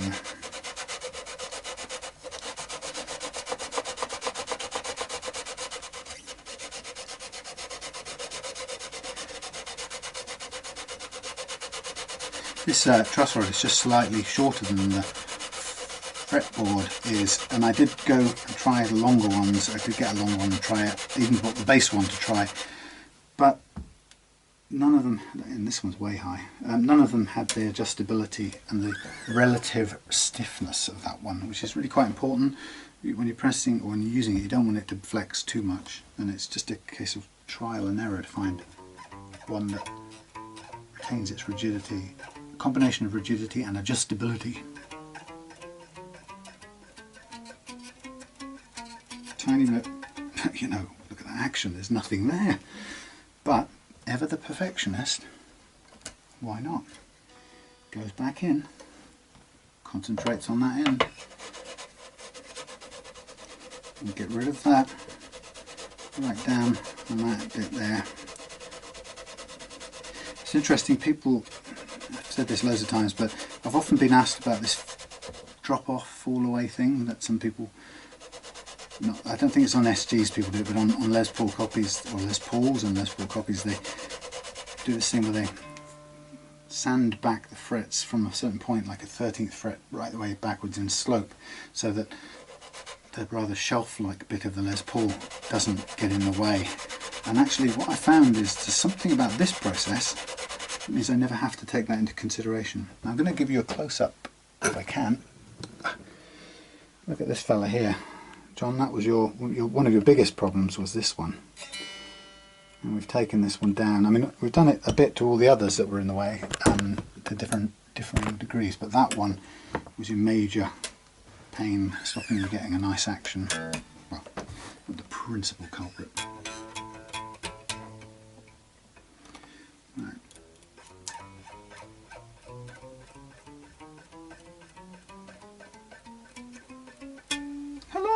There we go, ladies and gentlemen.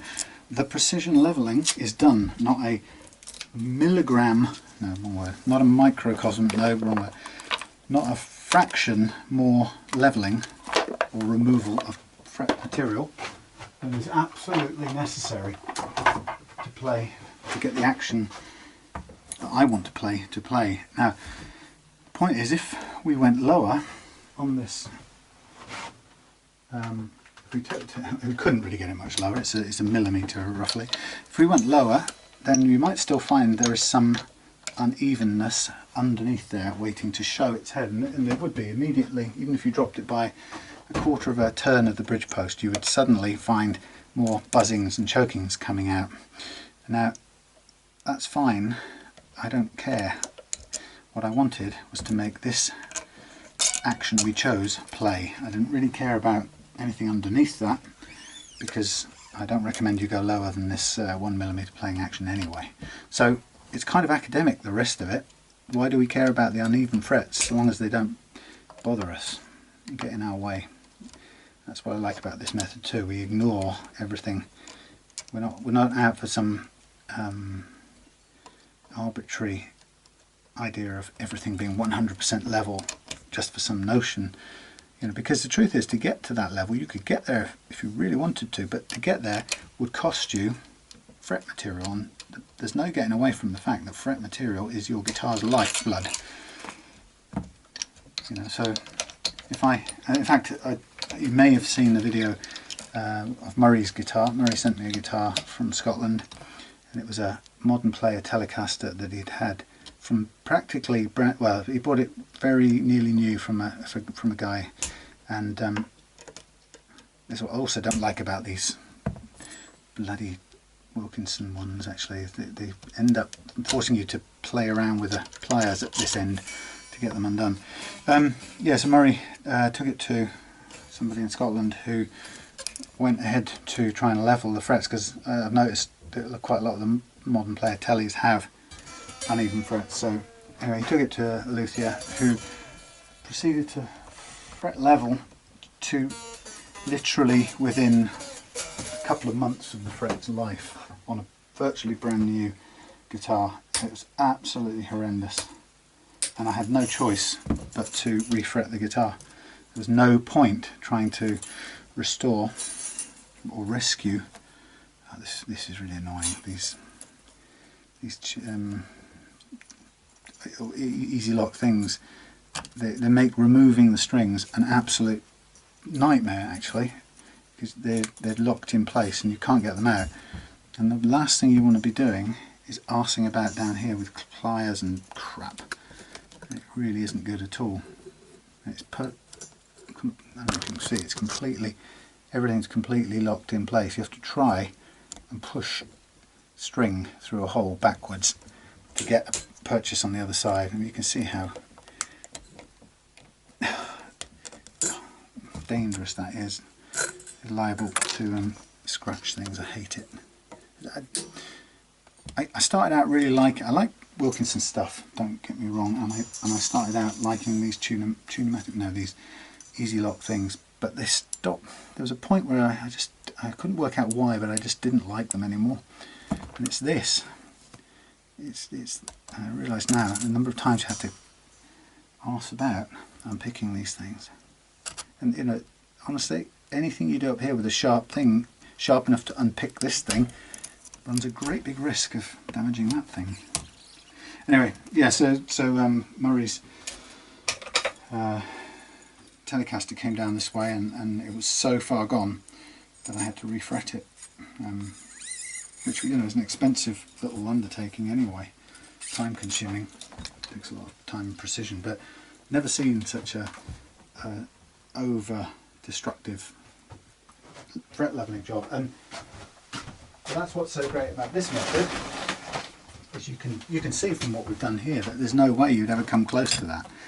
If you found yourself leveling that far, you'd stop and go, why am I doing this? What's gone wrong?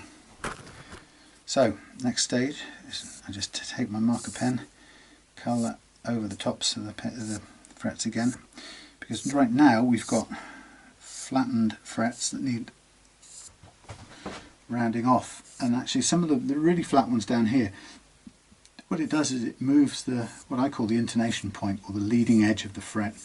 So the playing length of the fretted note changes when you fret the note, obviously, and its length is measured from ideally the center point of this arch. When you flatten that arch off, that edge, the leading edge, stops being in the center and it moves to the front edge of the fret nearest the bridge. And that, on a heavy fret leveling, that could be as much as a millimetre difference, and that obviously changes the intonation point. So I use what we have to do is we have to re-profile that. So we take this flattened fret and we use a file to carve off the shoulders of the flat spot and kind of just bring them in until we've rounded the fret back up to its arch shape that we need it to be. And we kind of keep that rounding off process going until we've got nothing but the thinnest line of black marker remaining down the centre of the fret, and that we stop at that point, and when we stop we can be confident that we haven't touched the top of the fret and taken it any lower, because of course the one thing we don't want to do in all of this is to take any more material off the top of the fret. We don't mind taking off the shoulders and rounding it off because that's what we need to do, but we don't want to scratch the tops because then we create more low spots or high spots or whatever. So that's what this fret, this file is very good for, but it's very expensive. It costs about £80–90. It comes all the way from StuMac in the States, and I often say for somebody who does lots of setups then it makes sense because it is convenient and a certain amount of ease of use, as you can see. But actually, again, in my ebook I show how to do the same job with a £10 file, if that. And in fact the £10 file, although it takes about 3 times as long, which when you see the total length of time this is taking, it's not exactly that long, but it's still 3 times as long, but it's actually more accurate as well. So again, it's perfect for people who want to do this kind of precision but don't want to spend a fortune, or think you have to spend a fortune on proper luthier tools, quote unquote. If you ever looked at the StuMac catalogue, they're great at what they make, and some of them are superb quality, like this. Don't doubt it. But you know, they are in the business to make a tool for anything you could possibly think of, you know. And tools way and beyond what you might need. But then again, if you had all the money in the world, who wouldn't want a time-saving device for everything? Of course you would. In reality, not many people will have the money for every single tool there is, but you know, spending money on tools buys you a certain amount of convenience and ease.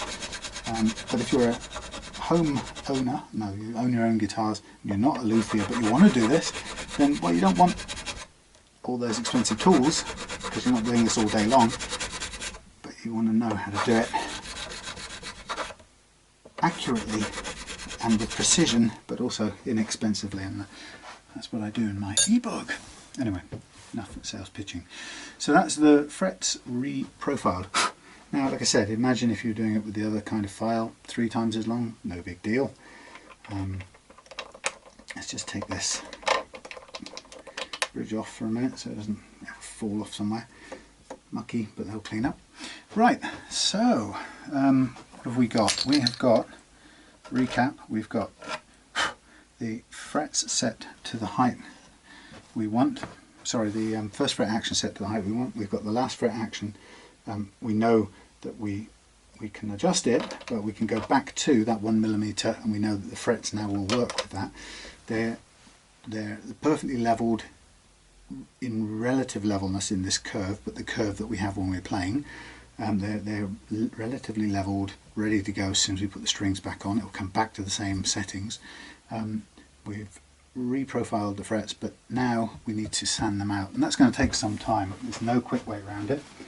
It takes me about 25 minutes, half an hour to do, and it's sort of a bit of a brain off process. But around this sort of time, Claire's got the Dremel.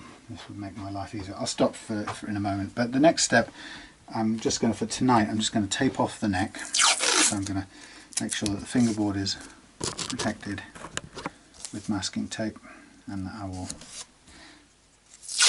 cut the hole. I don't like this stuff, it's the wrong stuff in. I'm not sure any of this is any better, but oh, this is even thinner. What have they done to me? They've sold me down the river. This is supposed to be, but it isn't. God, it's all substandard crap. There's a global shortage of low-tech masking tape. Anyway, so the point is, you have to obviously mask off as much as you can in big strips, and I usually overcut it so I can just tack it around the back like that. makes it easier at the end. And then you've got to get your cutting board out, as I do, and cut a load of strips, thinner strips, get right down to the end. And of course these, you can take some very thin strips. At this point, maybe tomorrow morning now, I will get the Dremel and I'll just reduce this down to a nice thin nut. As long as it's got a little semicircle to sit the string in, it'll do absolutely fine. So we don't need any of that material above the where the string sits. And it's a good time to do that while the strings are off. Now once I've done the polishing, I'm going to do, well, to do it, I'll use 3 grades of sandpaper first, then I'll use 9 grades of micro mesh from 1500 through to 12,000, which is a sort of fine polishing, finishing it off with some Autosol chrome cleaner. And then once I've done that, that's the kind of messiest point of the whole process, then I'm going to clean everything here and probably take the knobs off, take the tuners off, clean underneath, clean the neck, clean underneath the here, clean the sparkly clean the pickups and so on, so everything will be really new looking when it's put back together again. And then I'll do the nut, and then once that's all done, I can then put the strings back on, or new strings, sorry, and then tune, stretch out all the slack. And the final part of the setup is to intonate the individual strings to make sure that the playing length for each one is the correct length for the neck.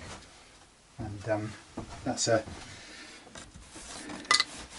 can be a challenging process with a Les Paul style bridge, or sorry, the Tunematic bridge, as the SG has got. I find those bridges don't seem to have as much intonation room as typical Strat tremolo bridge has on it. It seems to be harder to intonate as well, in my experience. It could be just me, but I'm not a great fan of that bridge. So that's the last bit, and sometimes it ends up with me having to take the bridge apart and turn the saddles around to get a little bit more intonation room. I had a message from somebody the other day who said they had, actually they're talking about a Harley Benton, I think it was a kind of like a Mustang copy, I think so, like the Fender Mustang surf guitar thing, and so it's a new modern guitar made by Thomann, but he'd watched my video of setting one up, and he came back and pointed out that he'd had the same problem. I struggled to intonate it, and eventually I think I had to switch the saddles around and do all that malarkey, and he came back, commented saying that he'd had the same kind of problem on his, and even by turning the saddle pieces around he couldn't reach intonation with it. So it kind of concluded that the only thing for it was that the bridge had to be out of place, which is an absolute pain if it's on a guitar you bought, because it's just a quality control fail really, and there's nothing you can do other than send it back, which Thomann are very good, certainly if you're in Europe. I'm not sure how well it would work over in the States, but certainly in Europe, if you're in the UK, they have been very good at returns in my experience. But I don't want to end up sending things back, and so it's the kind of thing that sometimes I end up fixing that kind of problem myself. But on a guitar like that, it would mean literally probably filling, well, probably it would mean filling the pulling the posts out, filling the post holes, and re-drilling and moving the bridge a few millimeters in whatever direction. And the funny part is that even though your ears and your instruments tell you that it's not, and you can even measure it and see that it's not the right playing length from nut to bridge, you still don't quite believe that a factory has done that. And I never quite could shake, when I've had to move things like that, I've never quite been able to shake this sort of gnawing suspicion that that was wrong. But now I've moved. I did that for my kit SG, had a template, and I think the position of the holes in the template might have been a bit off as well, so I ended up having to move the bridge after the first installation. But it's all good learning stuff, and you can see how little the distance makes such a big impact, or such a big change to the intonation. Anyway, so this is the sort of time consuming bit, but it's critical to do if you want to protect the fingerboard. Otherwise there's no easy way. Some people try to do, well, you can't do this process that I've done with fret leveling. You can't do it with just trying to do put the individual fret protector strips on, but you can't really sand out frets. I think the very first ever fret leveling I did was watching China Guitar Skeptic. That guy, I think he showed how to do it. I think he was sitting on his sofa when he did it. He got like a 9-volt battery, a bit of sandpaper, and a fret rocker, and he worked out where the high frets were. And to be fair, he sat there on his sofa, and with his 9-volt battery as a sanding block and his bit of sandpaper, he found the high frets and just gently took them down and improved how it played.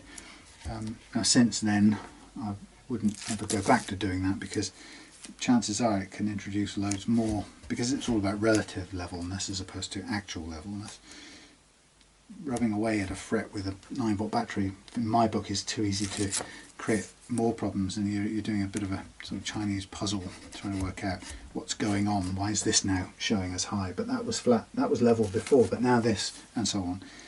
So if there's ever a fret that's clearly high, like there was on this guitar, there were several that were high, there's no way I'd ever just tackle that end of it. I'd much rather get the banana onto it and do the whole thing as one nice curve, especially when you're doing an SG, because like I said right at the beginning, these necks are so responsive to adjustment. This is a guaranteed 1mm action every time on an SG. So, you know, when somebody like John calls up and says, I've got an SG, it's like, yes, I can make that play nicely. You can do that with all the others too, but it sometimes can take a little bit more fight. Particularly, for example, a big lumpy old Les Paul with a kind of wodge of mahogany and an unresponsive neck. It can put up a much more of a fight, and actually when it puts up a fight, the end result is it costs you more in fret material usually to get to where you want to get to. And the compromise is you back off and you settle for a higher action than you would like, and it is always a trade-off. You know, if you carry on, if you think about, I know it's a bit of a mental picture, but I was saying about the Les Paul having a kind of flat spot at the end by the body. Well, this tool, the banana that you saw we did this with, is actually quite good for cancelling out that ski slope ramp, or the hump bit if you like, the platform. It's quite good for cancelling that out, and it does it by, I suppose, scalloping out really the frets to create a curve where there isn't one, or to reintroduce the curve of the relief into what was otherwise a platform or a flat spot. So it's really good for that, and it's only a tiny amount, so you can do it. Right, that's that. Okay. So, as I say, I'm not going to do the paperwork today, the sanding. I think it's time to kind of get a cup of tea and call it quits. But we'll be ready for tomorrow. So that's the part 1 done. Fret leveling done, ready to sand it out, followed by a jolly good clean, and followed by a restringing. Okay? So hang it up for the night. See you tomorrow. And I'm going and check this new not so wide angle, so I'll see you tomorrow in part 2. And we're away. Good morning, welcome back to John's Epiphone SG. I've done the fret polishing, sanding and polishing, all just done, and now it's time to do, I've done the cleaning of the body, I've oiled the fingerboard, and now is the time to restring, and putting the hybrid 9s on here. And I've turned the bridge around on this guitar for the simple reason that the pickups are set quite high up. And first of all, it doesn't matter which way around the bridge goes, that's the important thing. And secondly, the pickups are quite high up, and it's easier, if they stay that place, it's in that position, it's much easier to get to the intonation screws from the back side. As I said, as long as we intonate it, it doesn't make any difference which way around the bridge goes. The tradition, and it's purely stylistic as far as I can see, is to have 3 of the saddles facing in one direction and 3 facing in the other, which seems a bit silly because behind the saddles, or on the blocks that they use, it depends which way you look at it, but in one direction, and in this case it's the lower 3, if I want to go that way, the bulk of the block, 3mm or possibly a little bit more, stops me going in one direction. We've got here 2 sets of extra spare string here. Stay there for a minute. Yeah, so if I need to go more that way, the width of the bulk of the block stops me going that way, and in this case it's reversed, and if I want to go that way, the bulk of the block stops me. And so typically what I keep finding is that whichever way they're set, I quite often on tunematic bridges find myself running out of intonation space, in which case I have to take the whole bridge off and turn around, usually 3 of them, but in the end it leaves you with all 6 in the same direction, which is a bit dopey because, well, it's silly. As simple as that. Okay, so I'm now going to, am I going to use this? I'm not going to use this easy lock system. I'm going to use this thing normally, and it will do just as good a job. I'm going to go in through the top, pull all the way through, pull it straight, make sure it's there, and then I'm going to come back a fret's worth, and I'm going to wind on from there. And the first one's going to go over, just over the top of the loose string, and the second one is going to go under, which gives me a nice angle up to the nut, but it also sort of locks it in place. But it doesn't leave you with the annoying hassle that you saw earlier on that I had to get the strings out, which runs a real risk of damaging the lacquer on the headstock. So having fret leveled this, I've cleaned everything up and we're ready to go. And the process of sanding and polishing took half an hour in total. Ended up with Autosol chrome cleaner as the final stage, and while the strings are off, after I'd done all of that, I did a bit of shaping of the nut as well, which I got the Dremel for, and so that's a bit lower now and a bit more rounded. And so oiled the fingerboard, and now we're stringing, and the steps now will be to string this, stretch all the slack out of it, and finally intonate each individual string, hoping that this tunematic bridge is close enough in the right location that we get to intonate without having to move any of these saddles around, because that forces me to slack off the strings so far that I can get the bridge off, which means the strings have had one sort of unnecessary on and off, which I prefer not to do. I mean, it can handle it, but part of the whole thing is that when I give a customer back the guitar, I want to give them back new strings on it that don't need, you know, that haven't suffered from being hauled on and off the guitar a few times. So the more times I have to do any of that, then the less ideal it is in my book. One other thing I noticed about this, I know John, I kind of had thought it was newer guitar than it actually is. What I can see on this is there's actually quite a bit of fingerboard corrosion down here, or relatively. It shows it's been played a lot, so it's kind of pitting in the wood, and that happens on any guitar that gets played a lot. And of course it's to do with whether acid, I suppose, sweat on your fingers comes into contact with the wood and it eats it away. Sorry to be gruesome.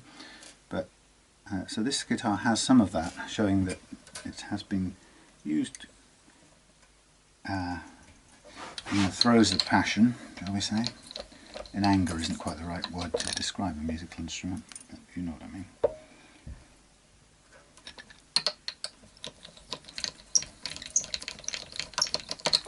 So just, I'm going to get this one done today, and then I have a couple of other things to do.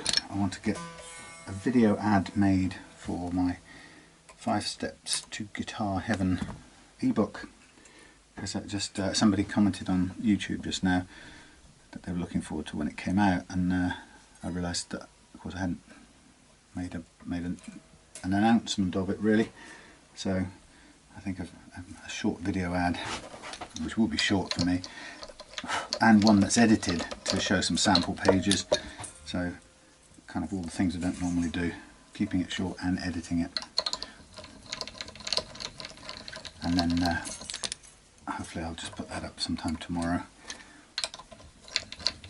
The iTunes, I'm selling it in 2 ways. One is via iTunes, and the other one is via PDF.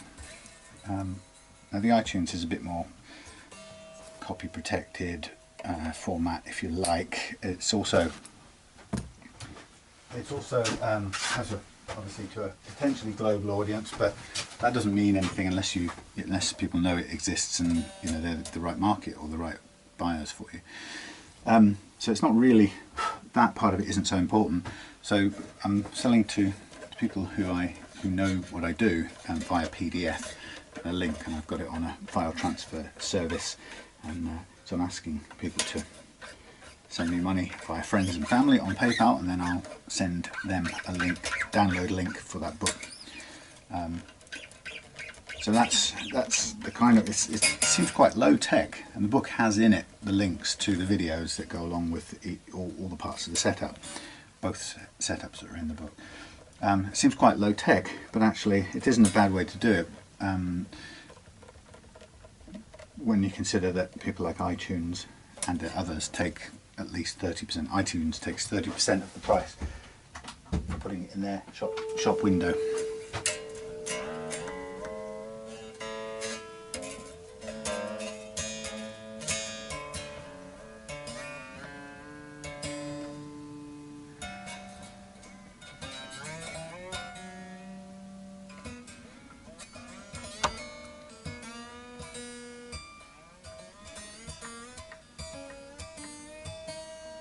Remember I said we're going to keep an eye on the 2 things. One, the relief of the neck, because the strings are lighter than they were before, and the second one was a G string, which was pinging a fraction before.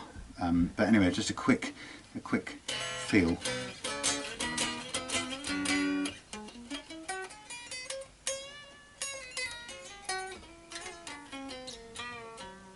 Everything plays. So it's going to carry on stretching. That's the secret to a guitar that stays and plays in tune. I'm stretching as much of everything as we can, preferably without breaking it. So I go up and down with this thumb and forefinger stretch, probably 4 times in total, and lots of other stretches on top of that, like hard string bends, pulling ups and so on. And the thing is, you've got to do it if you want the guitar to stay in tune. It isn't, people sometimes think it's, you know, they blame detuning on things like the tuners, or they blame it on the Strat 6-screw tremolo, you know, the tremolo bridge that you get on a basic Strat, and they blame those things as if the source of the detuning is in those pieces of equipment, which it isn't. It's in the slack in the strings primarily, and if not, the other part is in the strings being caught in the nut, which is why I'm listening really carefully for any pings.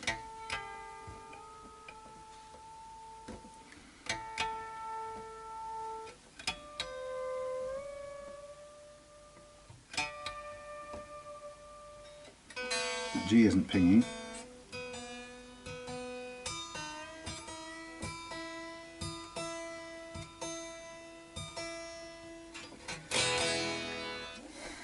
Okay, and again.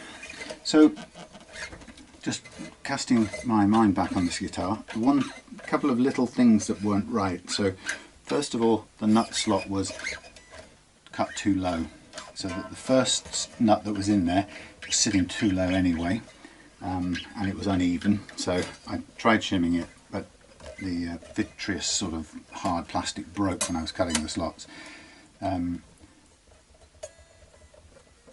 It kind of not built to be cut by someone else, I guess, but so I had to replace it with the bone one, which is a better material, but the bone one also had to be shimmed,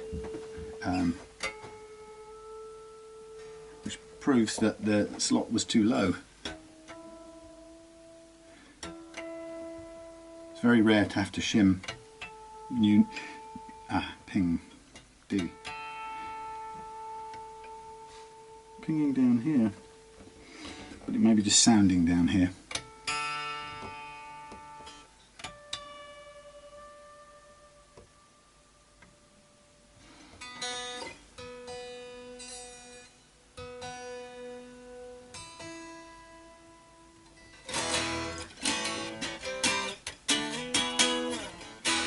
So this is set really, really low, and that's what I aim to do to begin with. What I can do is, if it's too low, if it feels too low, we can back off and go back up a tiny amount, because we've got plenty of room to play with, really. That's the beauty of making the frets work very low to start with. Actually, this is just about right. It's about 0.2. I'm happy with that. Less than it was. So I'm going to continue gently stretching these strings in as many different dimensions as I can, and then I'll slack them off and tune them up a couple of times, and I'm going to be listening all the time for the pinging in the slots more than anything. Occasionally we get the odd noise down here for one reason or another, but it's the nut slots. We want the strings to be running smoothly through. So you can hear I'm deliberately pulling these things, and there's still slack coming out. Little ping there.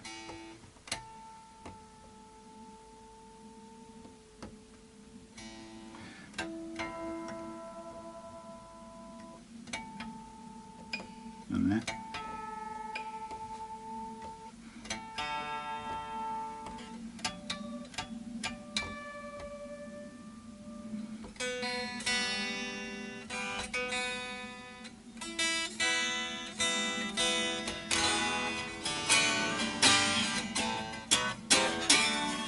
Okay, so I've got to a point where everything's playing, the action is beautiful, it's low as anything. We've got, let's get a bit of this 600 grit paper. We've got potentially a couple of pings in the nut slots. Now, some people at this stage think that their solution would be to just chuck in some nut sauce or whatever those products are, or graphite, which I've got here, and sort of go ahead and do that as a way to overcome. And my recommendation as a tip would be, don't ever do that. Do that as an additional final bit of lubrication once the strings are running freely.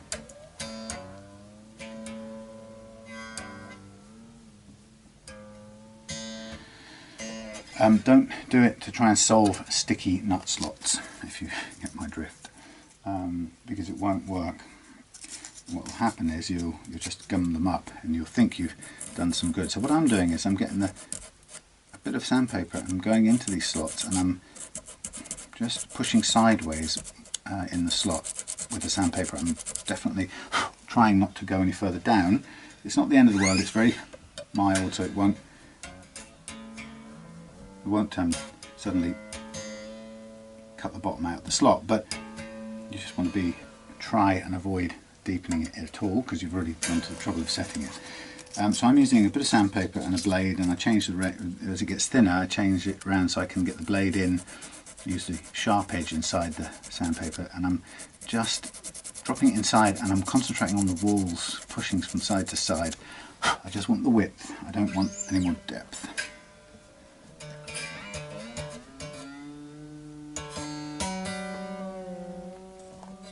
Those have felt okay.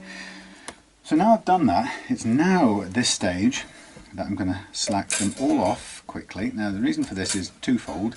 It's one, as I want to get some, put some graphite into the slots.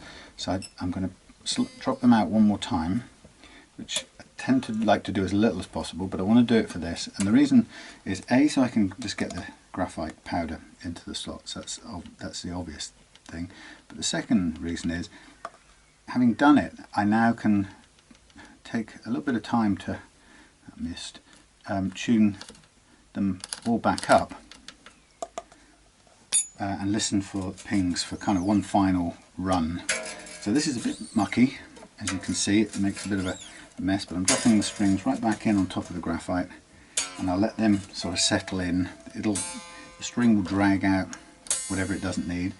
I can also get my little air blower and clean most of it up.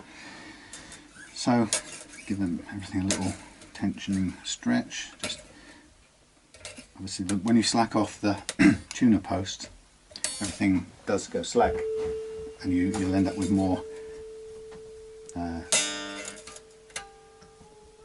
stored slack around those. So we will get a momentary bit of detuning happening, but it'll quickly go back to where we were.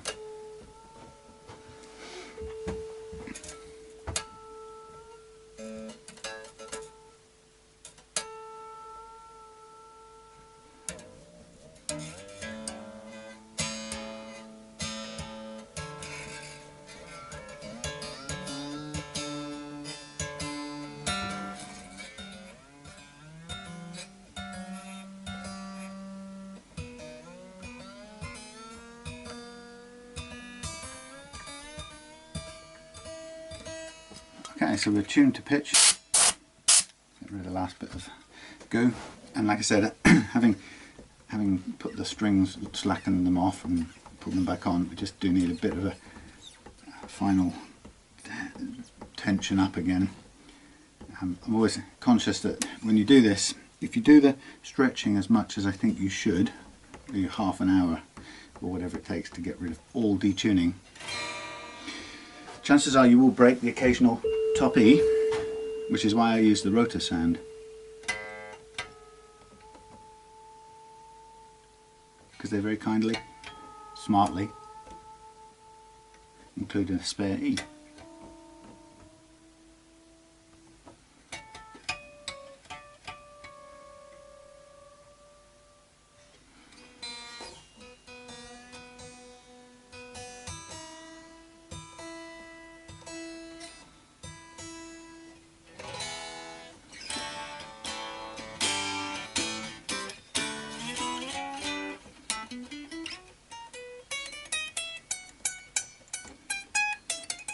Still needs to go up a tiny fraction.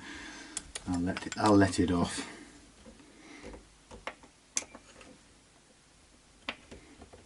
That's a nice straight line.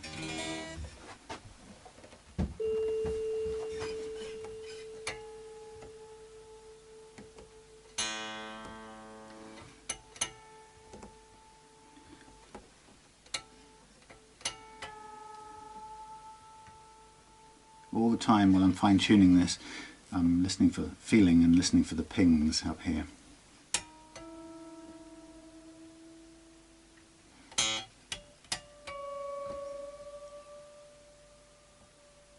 And you can hear and feel when it's progressive and the tuning is smooth and progressive, which it is now, so it's just going through evenly.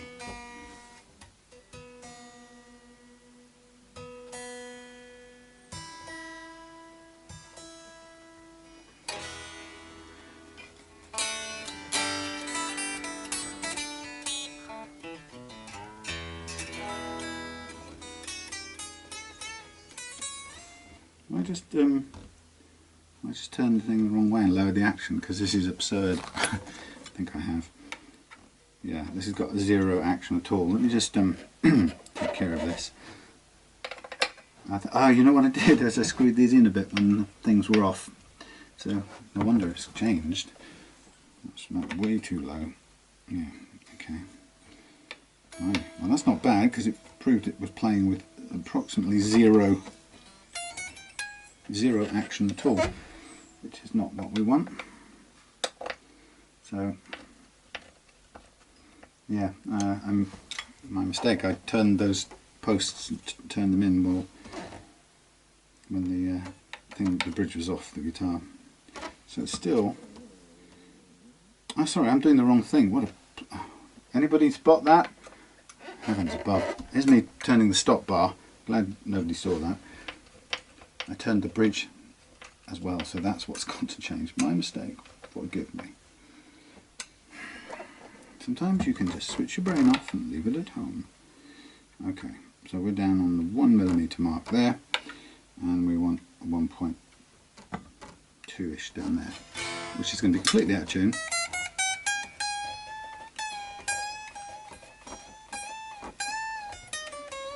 Here we go. Duh.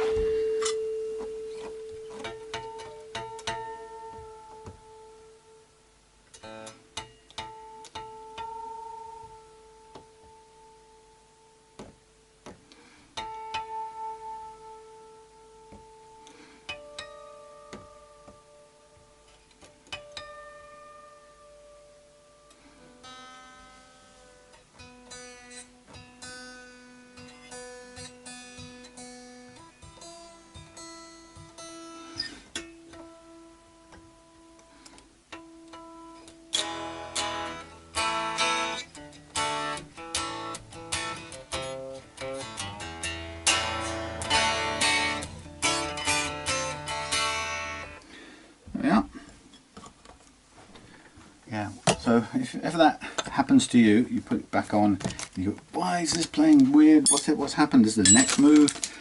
Just remember, on a tune-o-matic bridge, you're more than likely, you will have altered the bridge settings while everything was off, as I did, and then forgot that I'd done it, as I did. Okay, so I'm just looking, a couple of things before I intonate. I'm just looking at where the pickups are, and I'm going to aim for setting them. The bridge one is too high. It's right up close to the string. I mean, it's practically touching the string. So I'm going to take that in. You want about 3mm or something down from the string when it's fretted at the last fret. Blimey, will it go down even? Yeah, it will.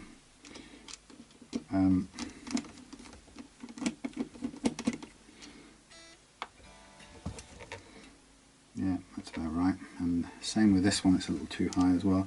The rule is, and there's no harm in you setting this where you want, John, but the rule, as far as I understand it, and I'm not an expert, but the general rule states that the closer the pickups are to the strings, the more output you have, but the less nuance you have in the sound. So more output, less subtlety. See, look, bending strings to my fingers slice. Still very much in tune, or almost perfectly in tune. So we've got just about every bit of stretch out of this guitar. I'm happy with the neck relief, so I'm going to put back in the top, you know, that thing it's called truss rod cover. There we go. And then we're going to intonate, and that'll be done, and I can get on the phone or send an email, and John can come and pick up. But it's very, very satisfying. SG's always, almost always, really good to do. Very compliant when it comes to the setup and truss rod adjustment, because of the construction. Makes such a difference if you want to, you know, if you want to get a really low action. The only downside with SGs, of course, is that often, not always, but often, they have a top heavy, neck heavy aspect to them. I don't know if this one does. I'll try it again on the strap. would do if I hadn't moved it out. Yeah, often they're top heavy, which is a bit of a pain. Although I've seen some, I've had a couple of SGs which were made with particularly clever design. In fact, some of the really early cheapy ones like Columbus and one I had recently which was absolutely superb called Ace Pro, set the neck a little further into the body than normal, with the result that it doesn't have such a top heavy feel. And this one isn't too bad, but it's still a bit top heavy. With a decent thick strap you probably keep it there, and with a bit of an arm. But I've played SGs in the past where it's been so tiring to hold them up that it's fine if you're in the shop, but actually an hour into rehearsing and it's horrible. You just don't want to be playing it anymore.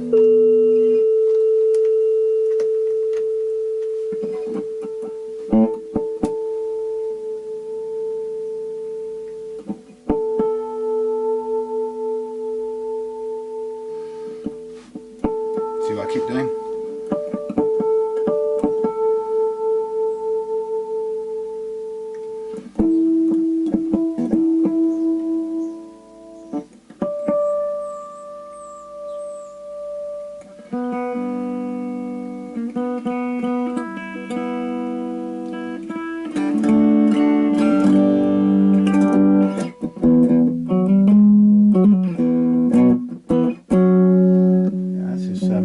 Awesome low action on this thing, it's mad.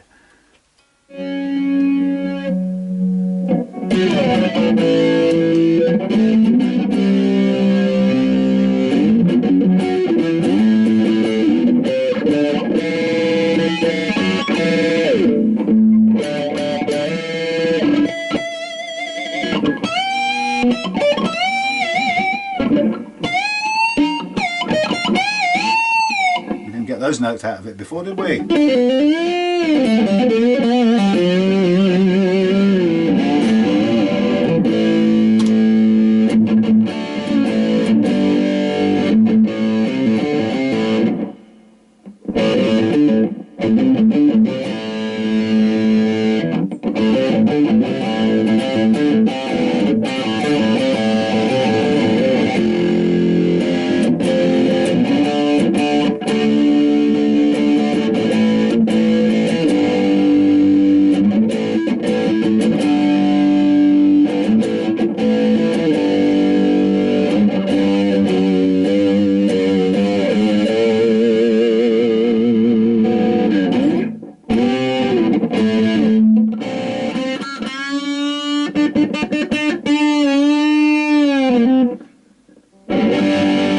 Love it. Absolutely love it. Right. Ooh, it's so good. I think I'm converting myself to being a permanent SG fan.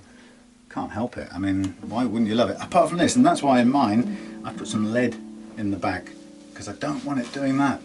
But it's a great guitar to play. I mean, you know, you've got more notes available to you than anything ever invented. Right, here comes the fun bit that I hate. I don't mind telling you. It's time to put on makeup. It's time to light the lights. It's time to meet the tuner. Do our intonation tonight. Right, so I'm going to intonate. That was for all you people who remember the Muppet show from years ago. Here's my tuner. Intonation, going to make sure each string is exactly the right length for the guitar neck that's fitted. So let's start with E. We tune the pinged harmonic. That's how I like to do it. Some people do it differently.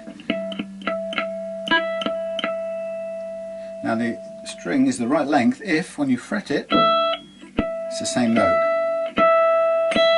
Now bear in mind, oh, you probably can't see with this new, not very wide angle, bear in mind that everybody frets it differently. So one time, ping it, that's in tune, I fret it very lightly and it's flat. It's in tune, fret it again. And I squeeze it really hard and it goes sharp. So the point is, despite what anyone tells you, you are never going to get exact machine perfect intonation, because nobody, not even you, frets the guitar the same twice in a row, let alone different people. So, you know, this idea of paying £600 for an oscilloscope machine to get perfect intonation when you can't even press the note the same twice in a row is just ludicrous, right? Sorry, these things just bamboozle me sometimes. So my recommendation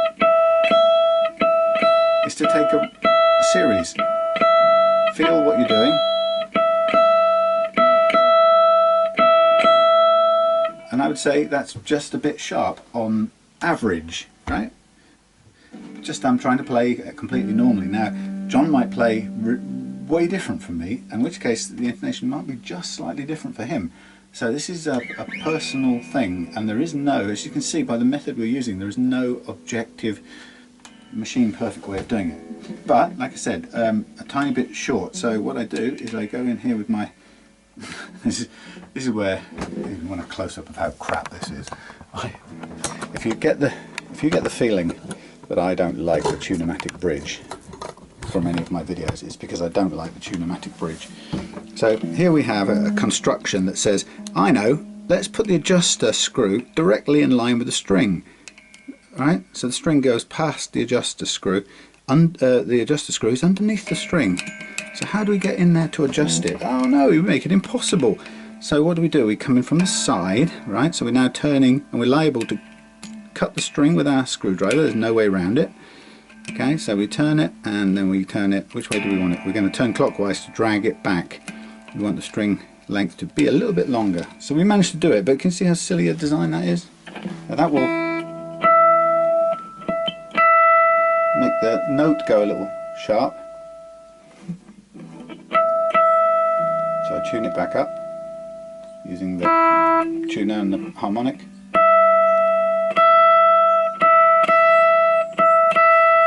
Still registering sharp, so I'm going to turn it clockwise and pull it back a little bit more.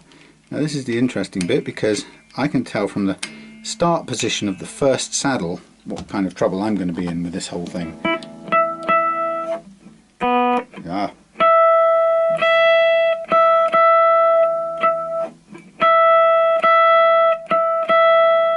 Now just out of interest, right, to be strict and true, I'm going to keep going with this intonation of this particular string until, with my playing, my fretting style, that's on. Okay.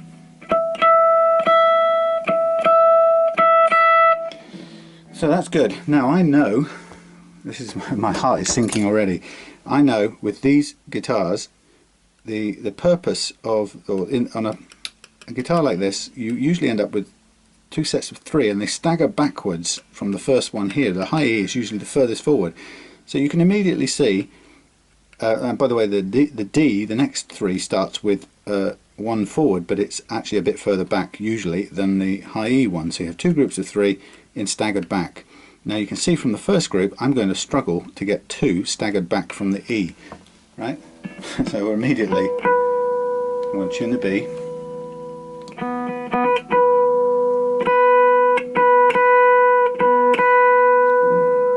That's interesting. Tune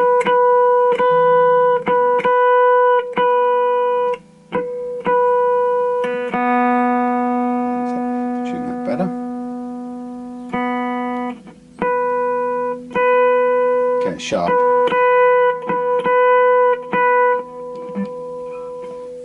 Lots of nice resonance, that's good. Sustain, I mean.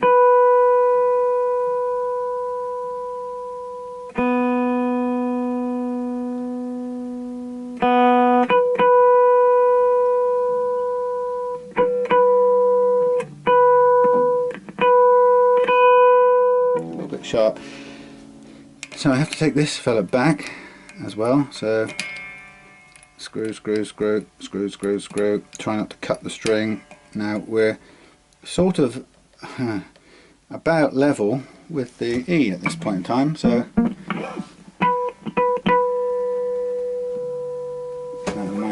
I'm thinking to myself now, please make this work, because I haven't got any more room.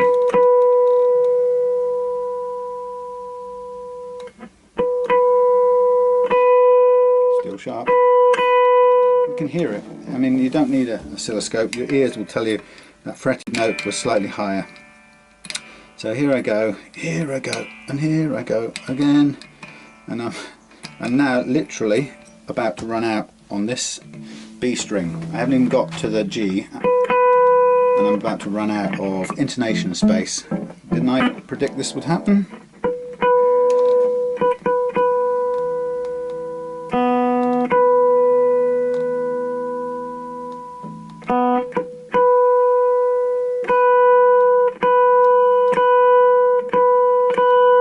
That's good, that's on. Now, my worry is I don't think I'm going to be able to get the G out of the remaining room.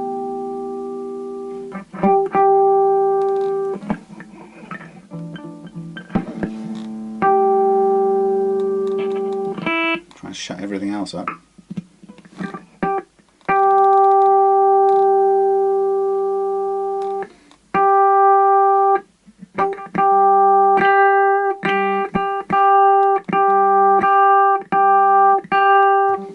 Sharp. So now it is a little bit back from the E, we'll give it that much. So in terms of the, it's technically it's in the right sort of ballpark, but will I get it? It's going to stop against the wall any second now. The question is, will it be enough, or will I have to, at this point, if I need any more intonation room out of that fella, I'm going to have to take the bridge out, turn this one around, and give myself 2 more millimeters back in this direction. Hopefully we'll just about achieve it on this, in which case I won't have to do that. We might get away with the other 3.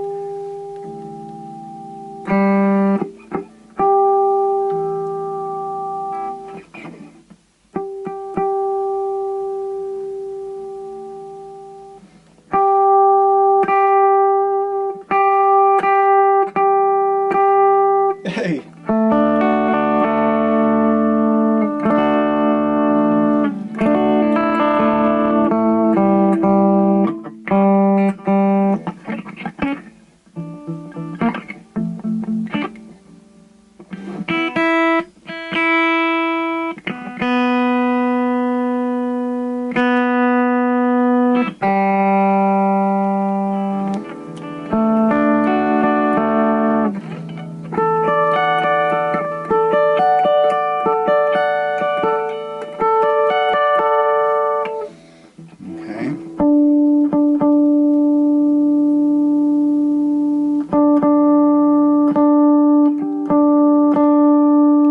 That's on.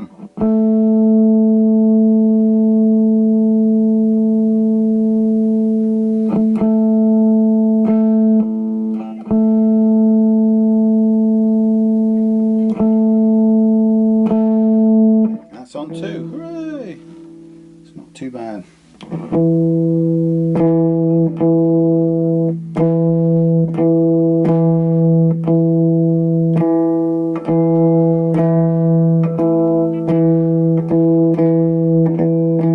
Showing us slightly flat. You can, oh, there you go. Look, that's you could have told me that. That one's too far back. Right, the string's too long. So if I go counterclockwise, we should gently. Is that the right way around? Am I doing counterclockwise the old-fashioned way? Counterclockwise pushes this string saddle a bit forward. It should lower the note.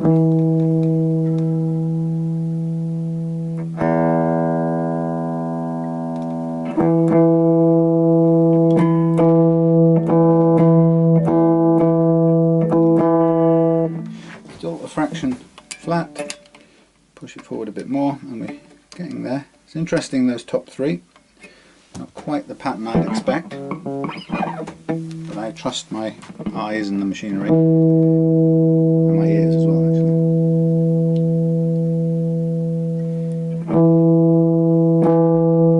Spot on.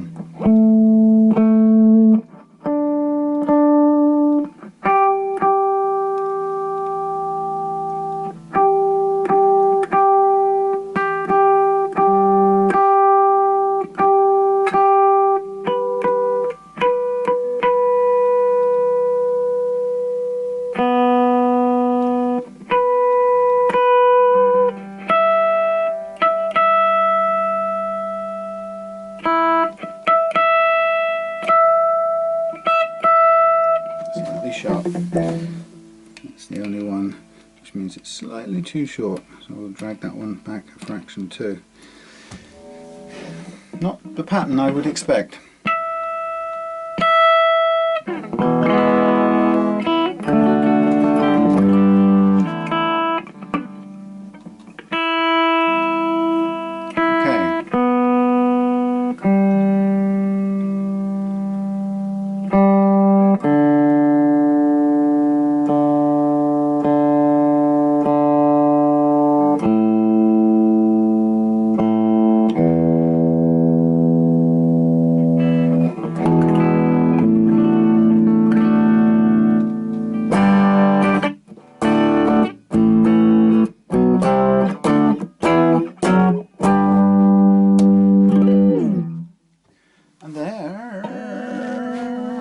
Ladies and gentlemen, I'll just show you the pattern on here one more time in close up.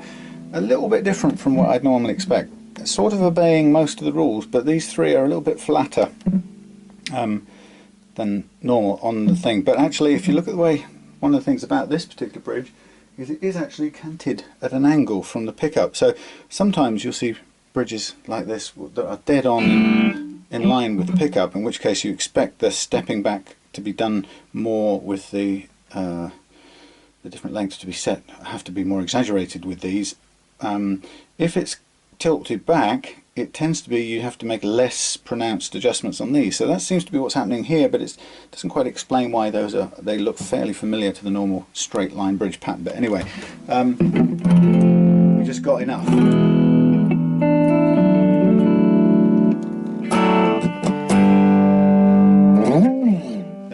Anyway, so look, I'm just going to wrap up this one and say thank you very much for watching not the polishing sanding bit, but most of the setup on this lovely Epiphone SG Pro.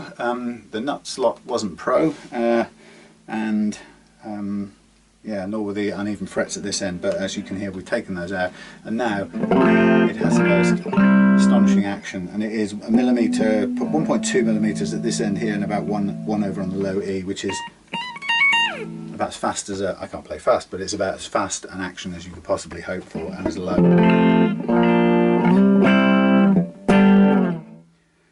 A little bit of lead in the body sometime in the future, and you would have a guitar that you definitely want to keep. And having put lead in mine, I really do enjoy rehearsing with it, because once it stays in that position, and I realised the other day, it's no wonder that people like Angus Young from AC/DC played it up like this, because it's far less wearing on the hands if you just keep it in that position the whole time.